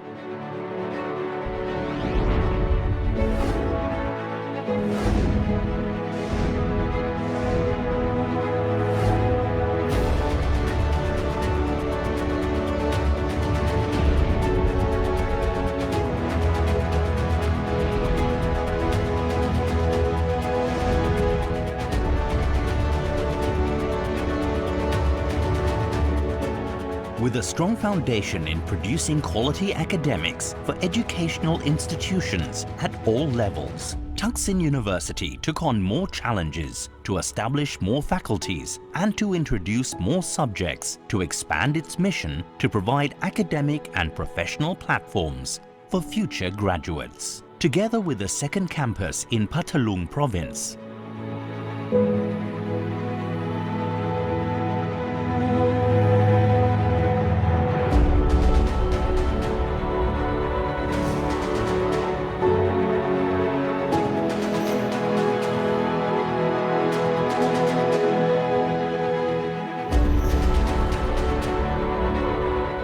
Thaksin University essentially focuses on the learner's needs graduate users' preferences, and research projects and academic services.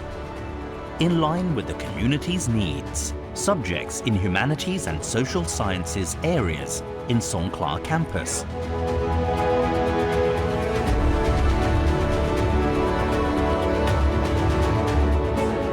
are known for their contributions in cultural preservation.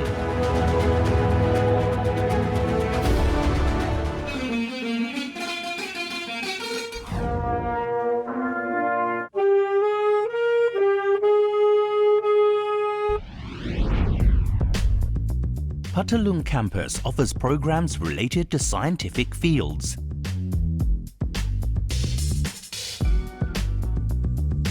technology and sports sciences. Its serene and pleasant surroundings make it a perfect environment for learning.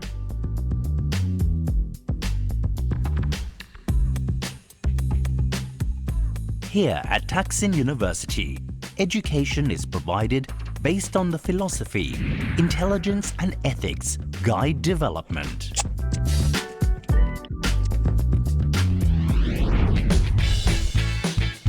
Over the last 5 decades, apart from playing the main role in producing quality graduates, Thaksin University has been dedicated to disseminating innovations to local communities and other regions. This has been one of the main goals of the university, which has been recognized.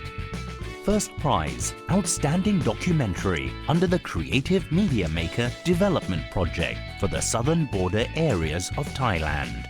National First Prize, KFC Community Hero 2017, Magical Food Waste for Ban Bang Nai Fish Farming Community, Singhatnakorn District, Songkhla Province.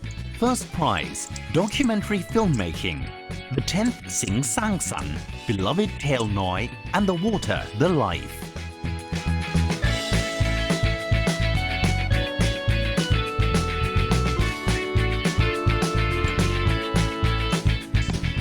Many research projects conducted by researchers at Thaksin University are recognized at the international level. Many of them have made a great impact on the development of various facets of the southern region. Energy production project, biogas for households. Wind energy assessment project in the coastline areas of southern Thailand. Microbial fuel cell project, wastewater treatment system for the rubber processing industry.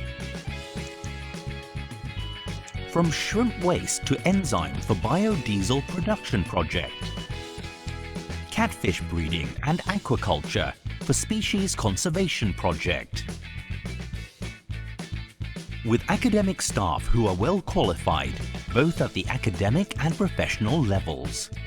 Thaksin University has therefore become one of the prominent universities in the region to provide the society with various academic services. We are building a strong learning institution of the international standard within the community on the road to self-reliance in all aspects.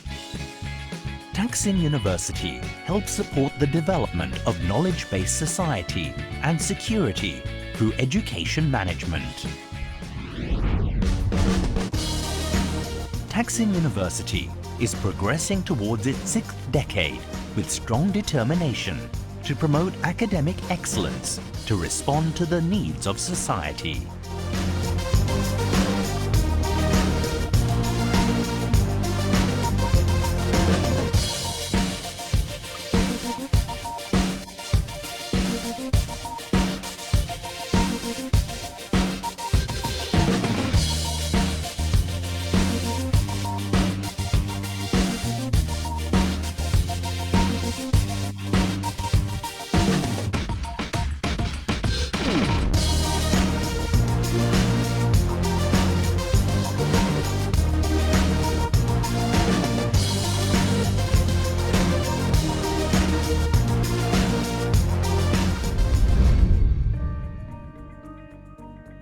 Thaksin University is committed to producing quality graduates, developing human resources, and treasuring the cultural values of the region under the government's Thailand 4.0 policy to enhance social development. We are ready to thrive to become one of the universities recognized at the international level for its academic excellence and role in social services. We are ready to effectively develop further the organization management and to unite all the driving forces within the university to become the university with strong organization culture. Thaksin University takes pride in its 50 flourishing years, built with strong determination under the philosophy, intelligence and ethics guide development, and with consistent commitment to being a service-oriented institution.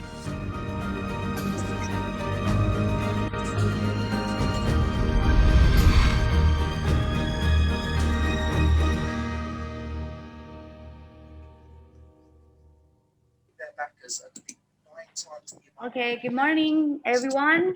So welcome back to our virtual forum in the interesting topic, women equality beyond varsity campus during the COVID-19 pandemic era, for better or worse.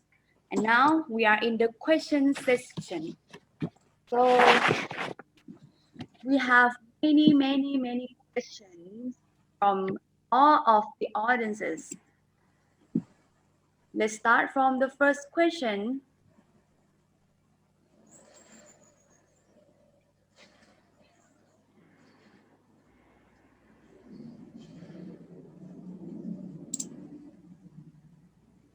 Okay, the first question are not specified who will be the answer, okay, who will answer the question. But all of three teams can answer this question. Since we all want women equality to increase, therefore, as students, when given the opportunity, how would increase women equality in your society? This is the question from University Sasia Kuala. So please give the answer. So may I invite the team from Thaksin University to answer this question, please?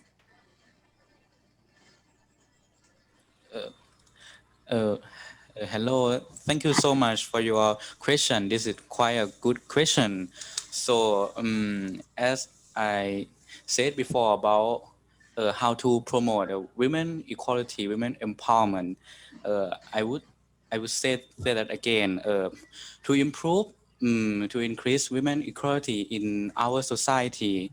Let's start from the easiest one by changing the attitudes from us, from six students or from everyone to yes, and we need to try giving both women and men the same opportunity to prove themselves. In our opinion, we should focus on mostly on leadership by starting from becoming a head of the major, becoming a leader of the student council and a leader of public services and other similar things. Yes, thank you. Thank you very much, Thaksin University. So now let's move to the UNIMAP. Please give the answer. Hello everyone. Hello. Okay, Rita. Okay. To prevent this. Sorry. Okay, for the answer for this question is women should be independent. First, they need to be independent. Women should not let themselves to discriminate. Whenever they feel like they've been discriminated, they need to brave enough to voice out for their rights. That's all for me.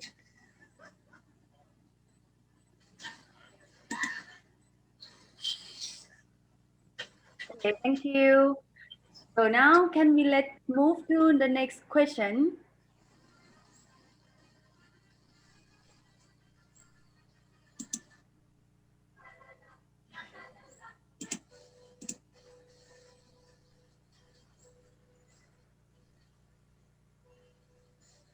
So this question from UNIMAP. The question is, even though now women have equality in any opportunity, but in certain cases, there still faces the discrimination.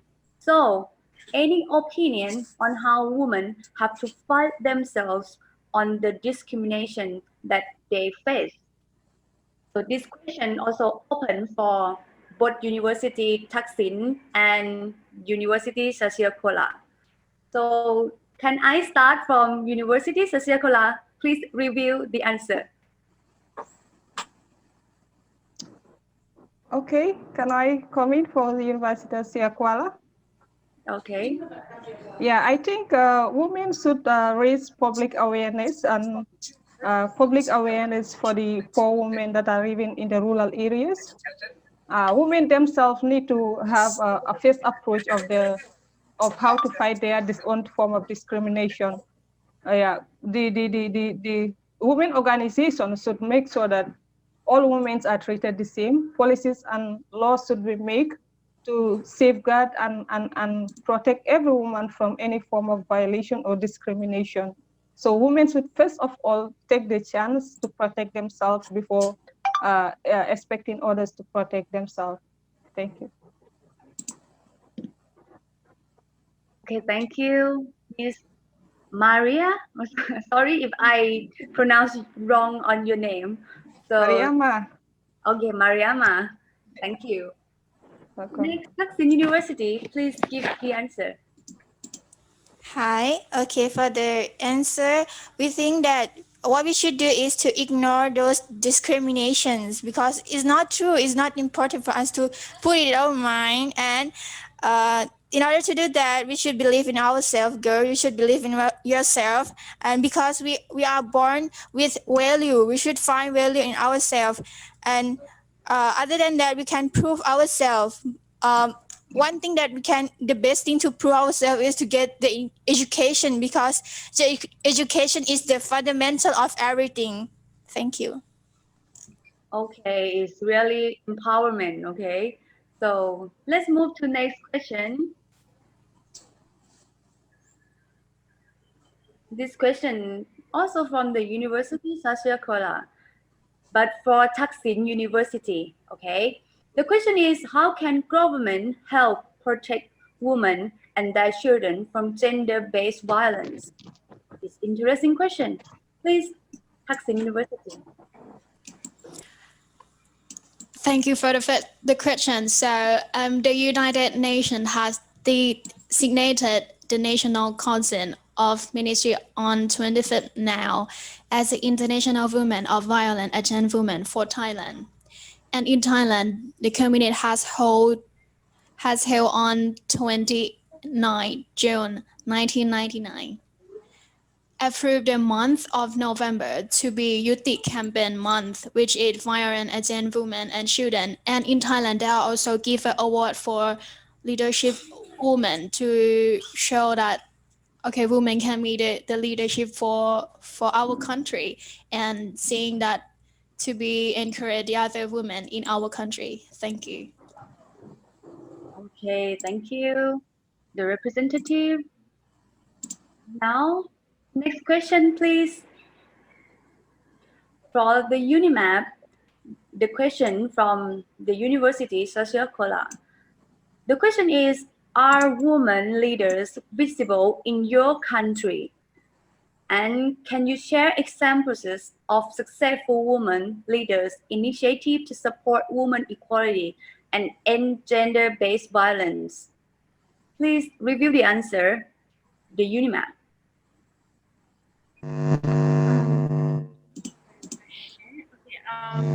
Yes, there are women leaders visible in our country. For example, one of the examples would be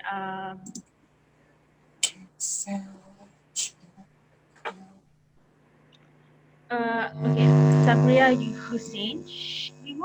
We can't say she's a leader, but she has made headlines, and she's known as Mother Teresa of Montreal here because during Ramadan months she cooks for women.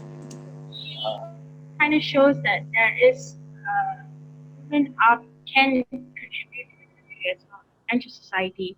But when you said the question where it leads to initiative to support women equality, so far I could only find an article that was released in Malaysia this year that is enforced by the Human Rights Commission to push Malaysian enact laws that is to increase to eliminate all forms of discrimination against the women, as well as obligation to enact laws that formally recognize gender equality and criminalize sexual harassment.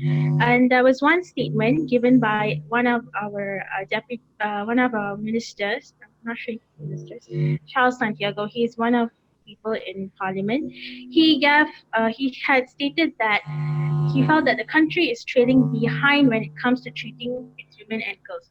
So, to answer your question, yes, there are people who support women equality, but currently I cannot find any women example, but I can give you examples on males, uh, men who support women equality, like Charles Santiago in Malaysia. Thank you. Okay, clear example. So can you please move to next question?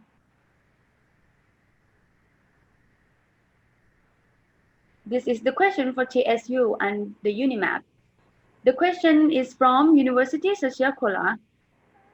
As we know, one of the main problems regarding gender equality is the unequal divisions of unpaid care and domestic work. How Thailand and Malaysia solve these barriers?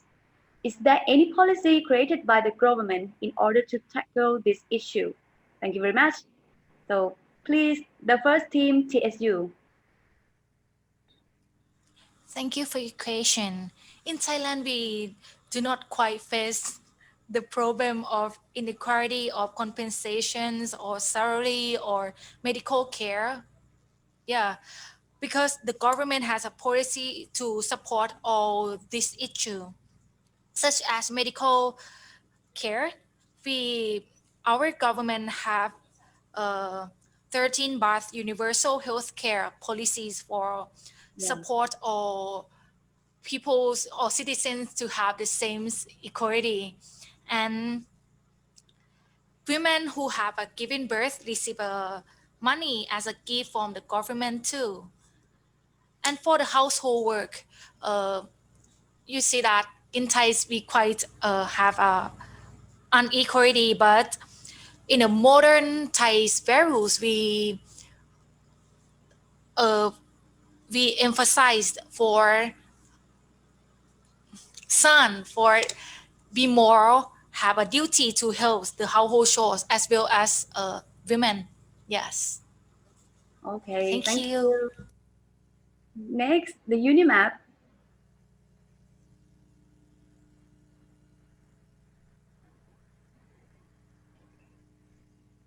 In the same question for the UNIMAP.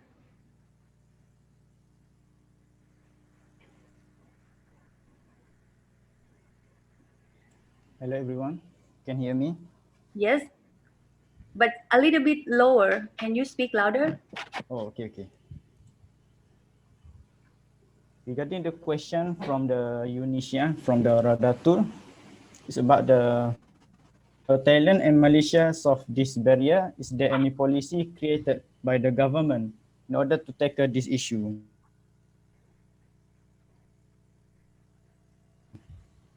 A law that was available in our country must be adjusted so this can be implemented in our society. The unpaid care or domestic work actually occur in our country, and the policy created by the government in order to tackle this issue is presenting or have the conference between these two countries, how to improve the gender equality. Because I think the law is available, but we not use it very correctly. Yeah. That's all for me. Thank you. Oh, okay, thank you. Maybe the law is covering every unequal discrimination, but what people act is not following the law, something like that. So let's move to the next question. Now, the question from University Sekolah again. So for both TSU and the UNIMAP, the question is, how will strengthening property rights of women redefine social change? Okay, very interesting question. Let me invite the UNIMAP to answer this question first.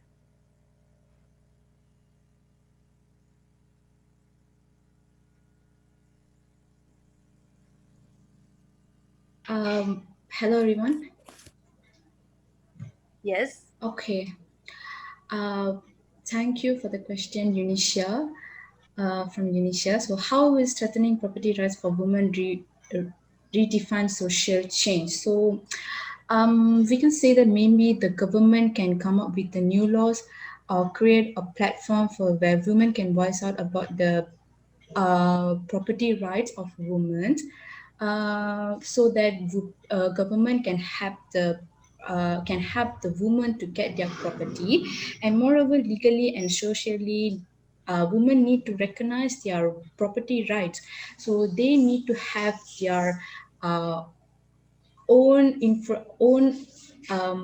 individual information to fight for their property rights, and they are need to able to withstand changes in their family and in their community.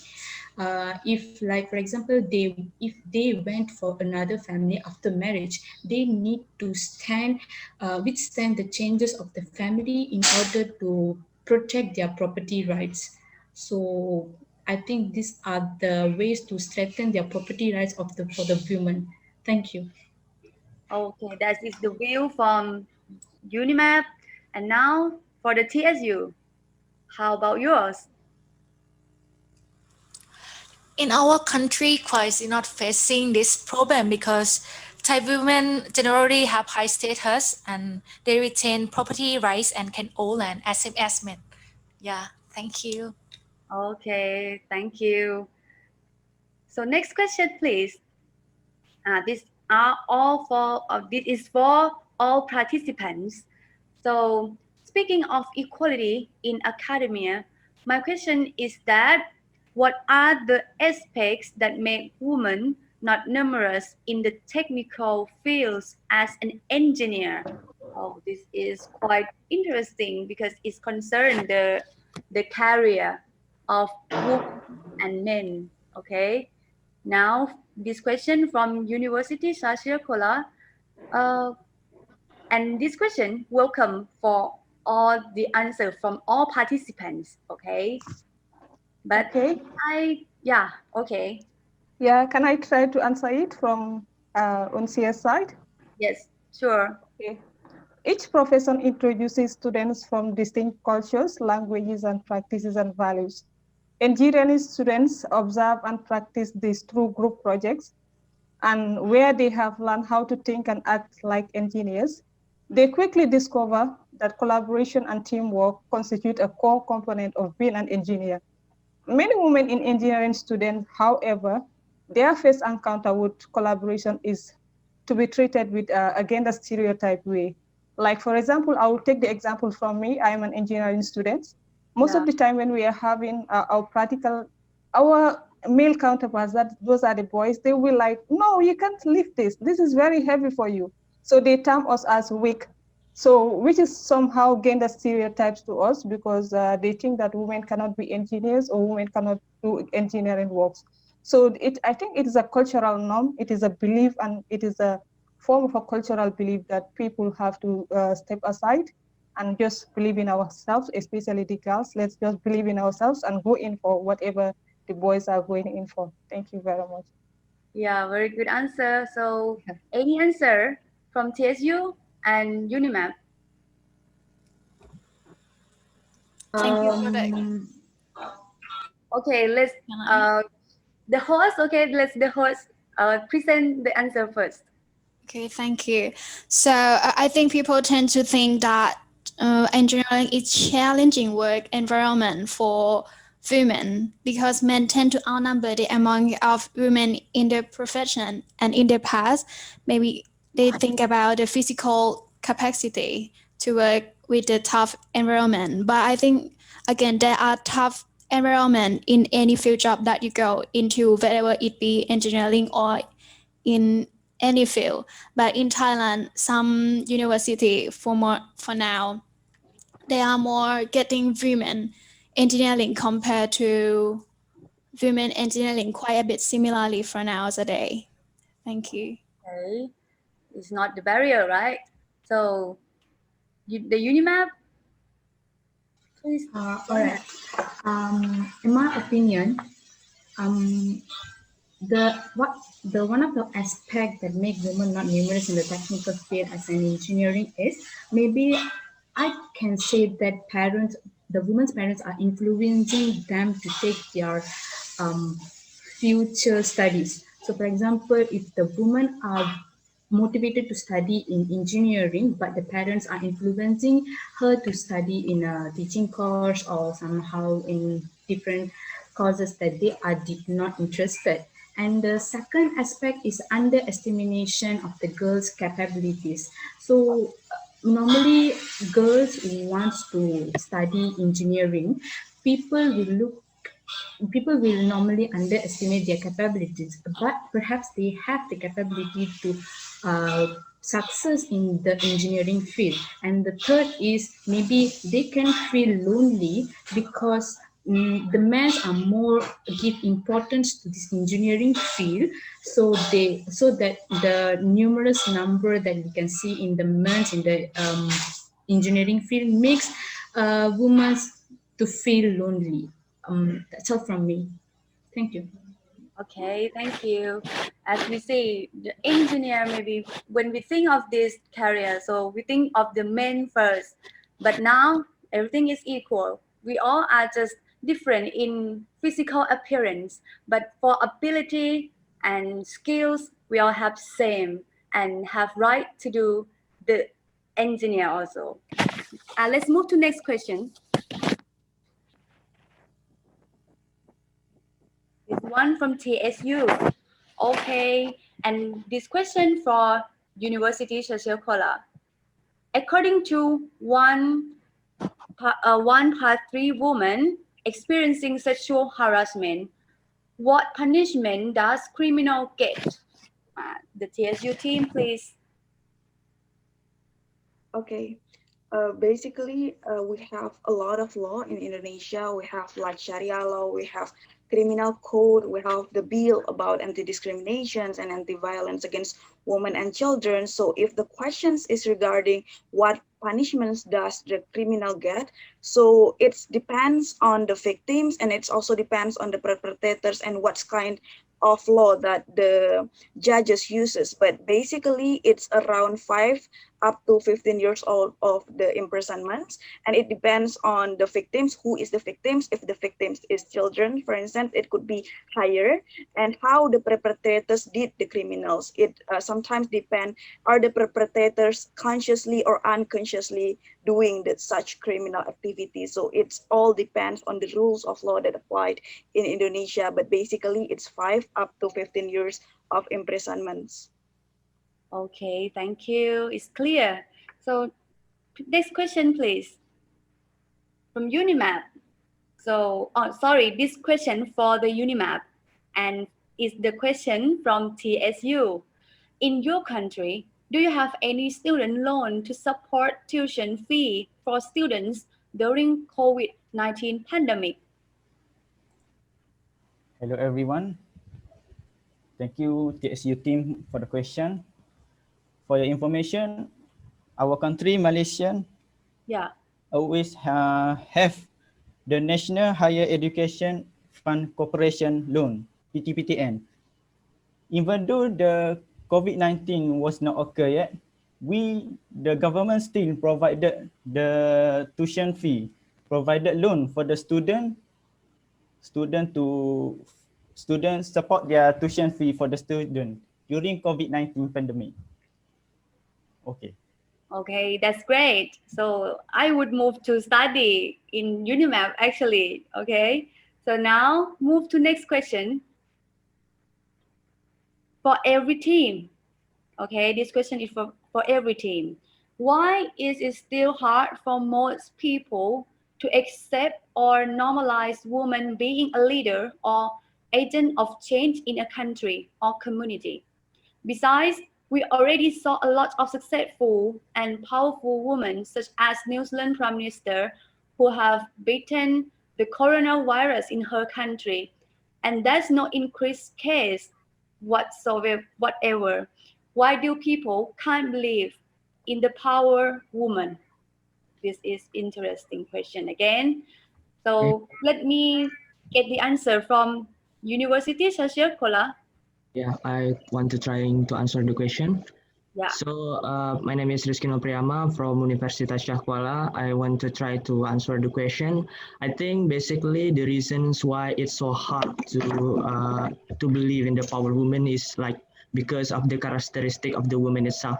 Whether or not the stigma of social looking for the characteristic on women is like seems weak, because of that, because of the stigma is going spread up in the society until people have the paradigm and stigma that think the woman is same weak and cannot handle something big. But I think the one who can tackle this is improvement on how we make to prove that women can do a lot of things. Because of that, in this condition, we have been campaign that the woman is also can be anything. No one can limit them because women and men have equal power.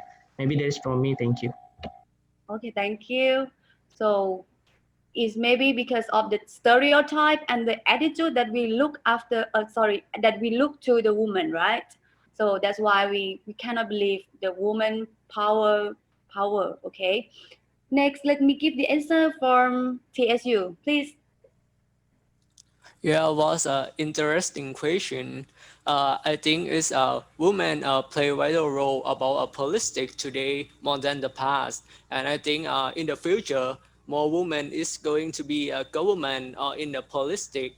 For for example, in a few years there are a woman in my country has been a government, and she is improve our country to be the best country. Yes. Okay, like prime minister or some spatial position in our country, right? Then let me give the answer from Unimap, please. Hi, my name is Malini from UNIMAP. So I'm going to answer these questions. So I believe that when people can't believe in the power of women, it's because of women is said to have more stress from other sources like from studies and also from family. So as a woman, she has the responsibility in bearing all the responsibilities that she can't perform well in what she's been assigned for. In that case, that is why most people are hard to accept or normalize women being a leader or agent of changes in a country or community. They're just afraid that women might have something else to be focused on, that she might neglect her duties. That is why they feel so. That's all from me. Thank you. Thank you. Okay, that is very good answer. So now let me move to next question because we have a lot of questions. So let's move to the next question.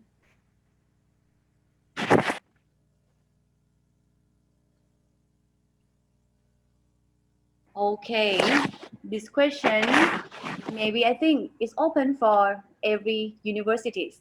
How your government protect against violence to women? So please, anyone join me to answer this question. May I start from University Sasha Kola?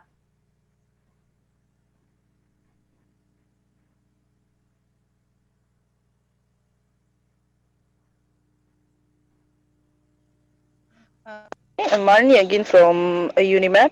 Our government have have restricted laws and heavier punishments for those who undertake any violence against women. Yeah, maybe they have law already in the country. Yeah, yes. And they also open many channels for women to complain on the violence that's happening for them. Okay, thank Yeah, you. thank you. So then let move to next question. Okay, this question: do you think violence to women has increased due to the pandemic? This is open for every team. So let me ask Taksim University. Thank you for the question. So as I mentioned before that it's absolutely the deadly virus just spread in just a few months that immediately bring the situation of domestic violence into the house. So not only if the family is already fragile, but it may happen to a normal family because of the stress, pressure from the economic situation. Thank you.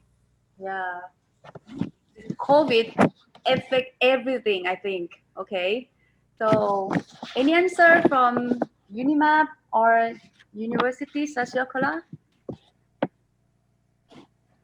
Okay, then may I move to next question, please? How did the government intervene if violence to women increases at this time of pandemic? Okay, any answer? It's open to every university.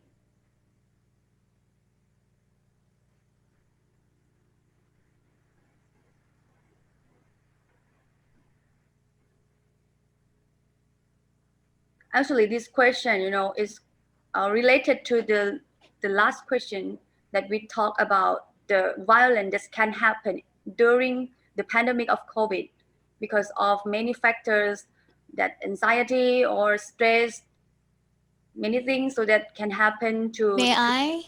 violence. Okay, good. Okay, this question I would say is we promote a lot of campaign about NGO, non-government organization, about women like as hero, a young woman who is accepted for all of the problem from the women during pandemic, and a bunch of campaign that made for encourage people, encourage especially girls or women. Thank you. Okay, we got many campaign, right? Thank you for the answer. So, any question? We still have some question remaining, or we finish? Okay, that's all of the question. And I think this this virtual forum in this time is really very helpful for everyone. And after we attend to this virtual forum, we realize that the world is all equal, and we understand people, understand the diversity of people, and know how to live with happiness and comfortable world. So now we are going to the last session, which is the closing of this remarkable occasion. And I'm very grateful that you have taken a very good time with us. It was fabulous and indefinable. I'm pleasure to be a part of these important occasions. But now we need to going to be the end of the session. So may I invite our directors and our supporters to have a speech for closing the forums. So first, may I invite Associate Professor Dr. Tunku Salah Tunku Ahmad, Director, Center for International Engagement from UNIMAP, please.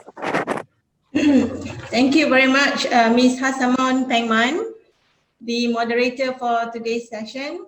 Actually, Ms. Hasamon, you have done a very good job as a moderator for today's session. Congratulations. And let me start with my closing remarks to everyone. Assalamualaikum warahmatullahi wabarakatuh, and a very good afternoon to everyone. My colleagues, distinguished Dr. Tawisak from Taksin University, Thailand, Ms. Chanati and Ms. Nok from the same university, TSU, Taksin University, Thailand, and also my colleagues from UNISHA. Okay, thank you, Jo. My colleagues from UNISHA, distinguished Dr. Muzailin Afan, Dr. Mailizar, Ibu Ria and Ibu Desi from Universitas Syah Kuala Aceh, Indonesia, and my team from University Malaysia Perlis, Dr. Atta, Ms. Juliana, and Mr. Kari Johari, and also not forgetting all the participants of this Teen Talk projects from Series 1 until now, Series 6, the audience, our guests and partners, ladies and gentlemen. Alhamdulillah, we have come to this stage, the final stage of the Teen Talk series for this year. Altogether, we have 6, so this is the final series for this year, and we hope to have more engagement in the future, next year, inshallah. So on behalf of UNIMAP, I would like to take this opportunity to congratulate and thank Taksin University of Thailand for being a very successful host for today's program. Congratulations again. And in fact, I can consider that this Teen Talk project as a successful project. You know, it's a joint project that is very successful as a result of an amazingly dedicated group of people. The organizing committee from the 3 universities, the moderators, the participants, and also the audience. Alhamdulillah, we have done a tremendous job in bringing together and organizing the program to show off our best qualities of students to participate in this program. So by participating in this kind of team activities, it actually can help our students from the 3 universities to develop essential skills. For example, they can develop their communication and teamwork skills, you know, the language skills, they increase the confidence level among them while they are preparing for, while preparing them for success inside and outside of the classroom. The most apparent benefit from this program is the great teamwork that we can see among the participants of the program. Teamwork actually teaches essential communication and social skills, such as active listening and effective speaking. When working as a team, students learn how to listen to their team members in order to perform their individual roles, and students also learn how to listen to one another in order to function as a cohesive unit. Teamwork teaches students how to respectfully and confidently express their ideas and opinions effectively in a group setting. The benefits of teamwork almost always translate into success outside the classroom, like what we are having today, you know. So by introducing students to collaborative environments, it opens up opportunities for the students to more productive and joyful as they work with others in a team-based environment. This satisfaction will be reflected in their job performance and career advancement later on. Of course, there are a lot more tangible benefits that students can gain from this virtual or online mobility, such as improving self-confidence, increased communication skills, and also language skills. Participation in team activities teaches students how to be better communicators, which in turn helps every member of the team feel valued and respected. As a result, even the most introverted and quietest members of the team can become active participants and learn to enjoy the team activities. Hence, I hope that all of us will continue this partnership by organizing more attachments in the future, including extending this to a wider range of higher learning institutions in Malaysia, Thailand, Indonesia, and the rest of the globe. So it is likely that we may not have a chance to meet in person for some time due to this COVID-19 pandemic, but I would like to extend So I would like to extend my heartfelt regards and wish the best of health and prosperity to everyone, wherever you are. I hope that we will continue to work and cooperate in these virtual collaborative settings next year, inshallah. So this virtual program has benefited many, especially the students, because of its low cost compared with physical mobility, and it is also accessible to many more students.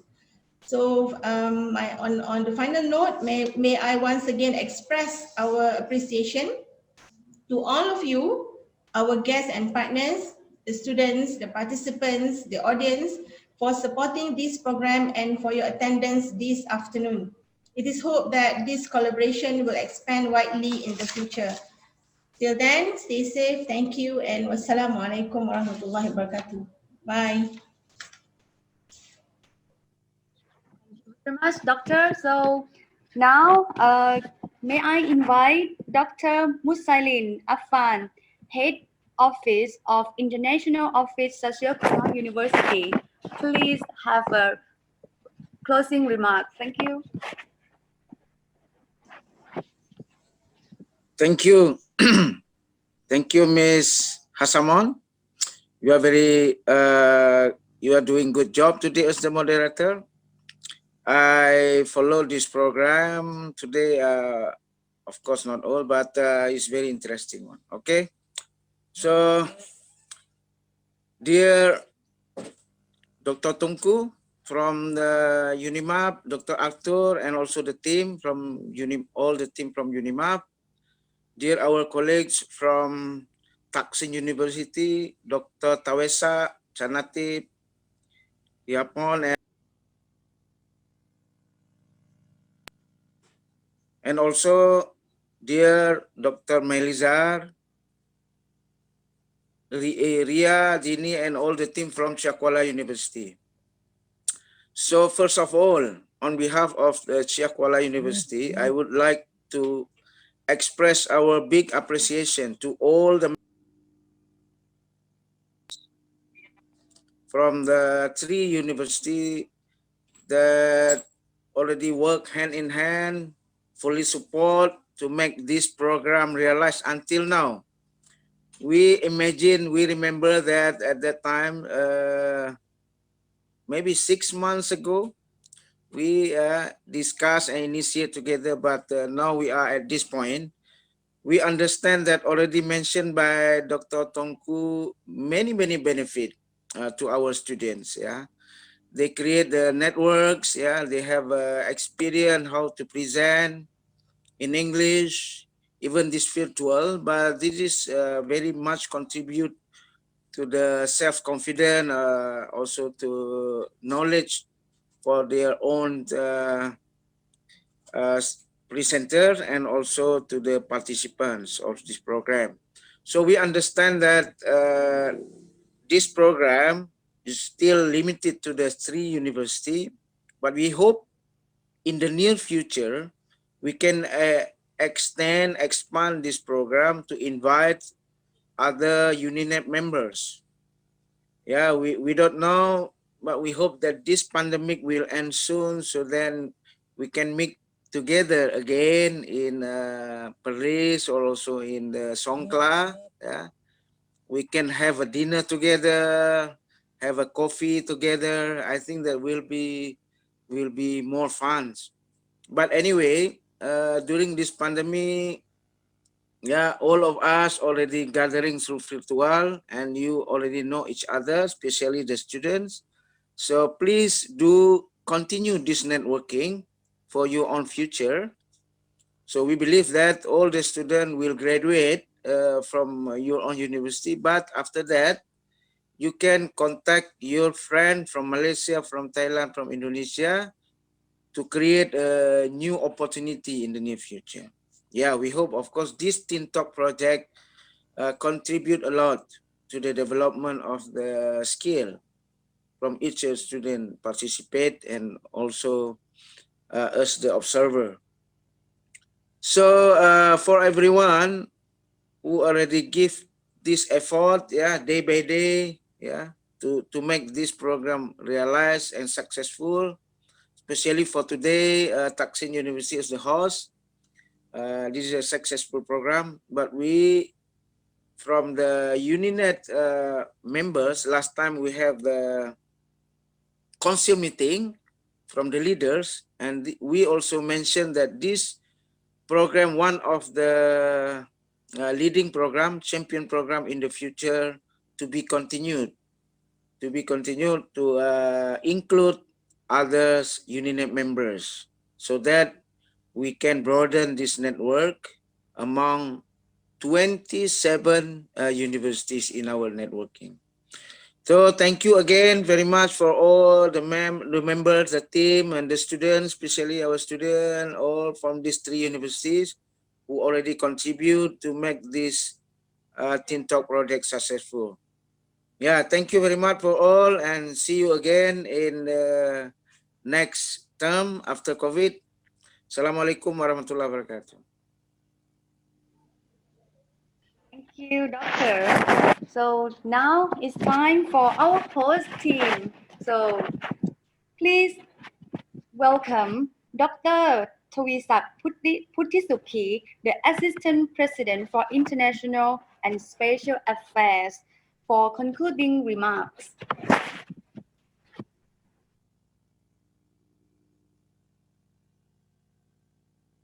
Sorry, Doctor, please can you turn on your microphone? Against all my dear colleagues and students who participate in this Teen Talk program of 6 sessions.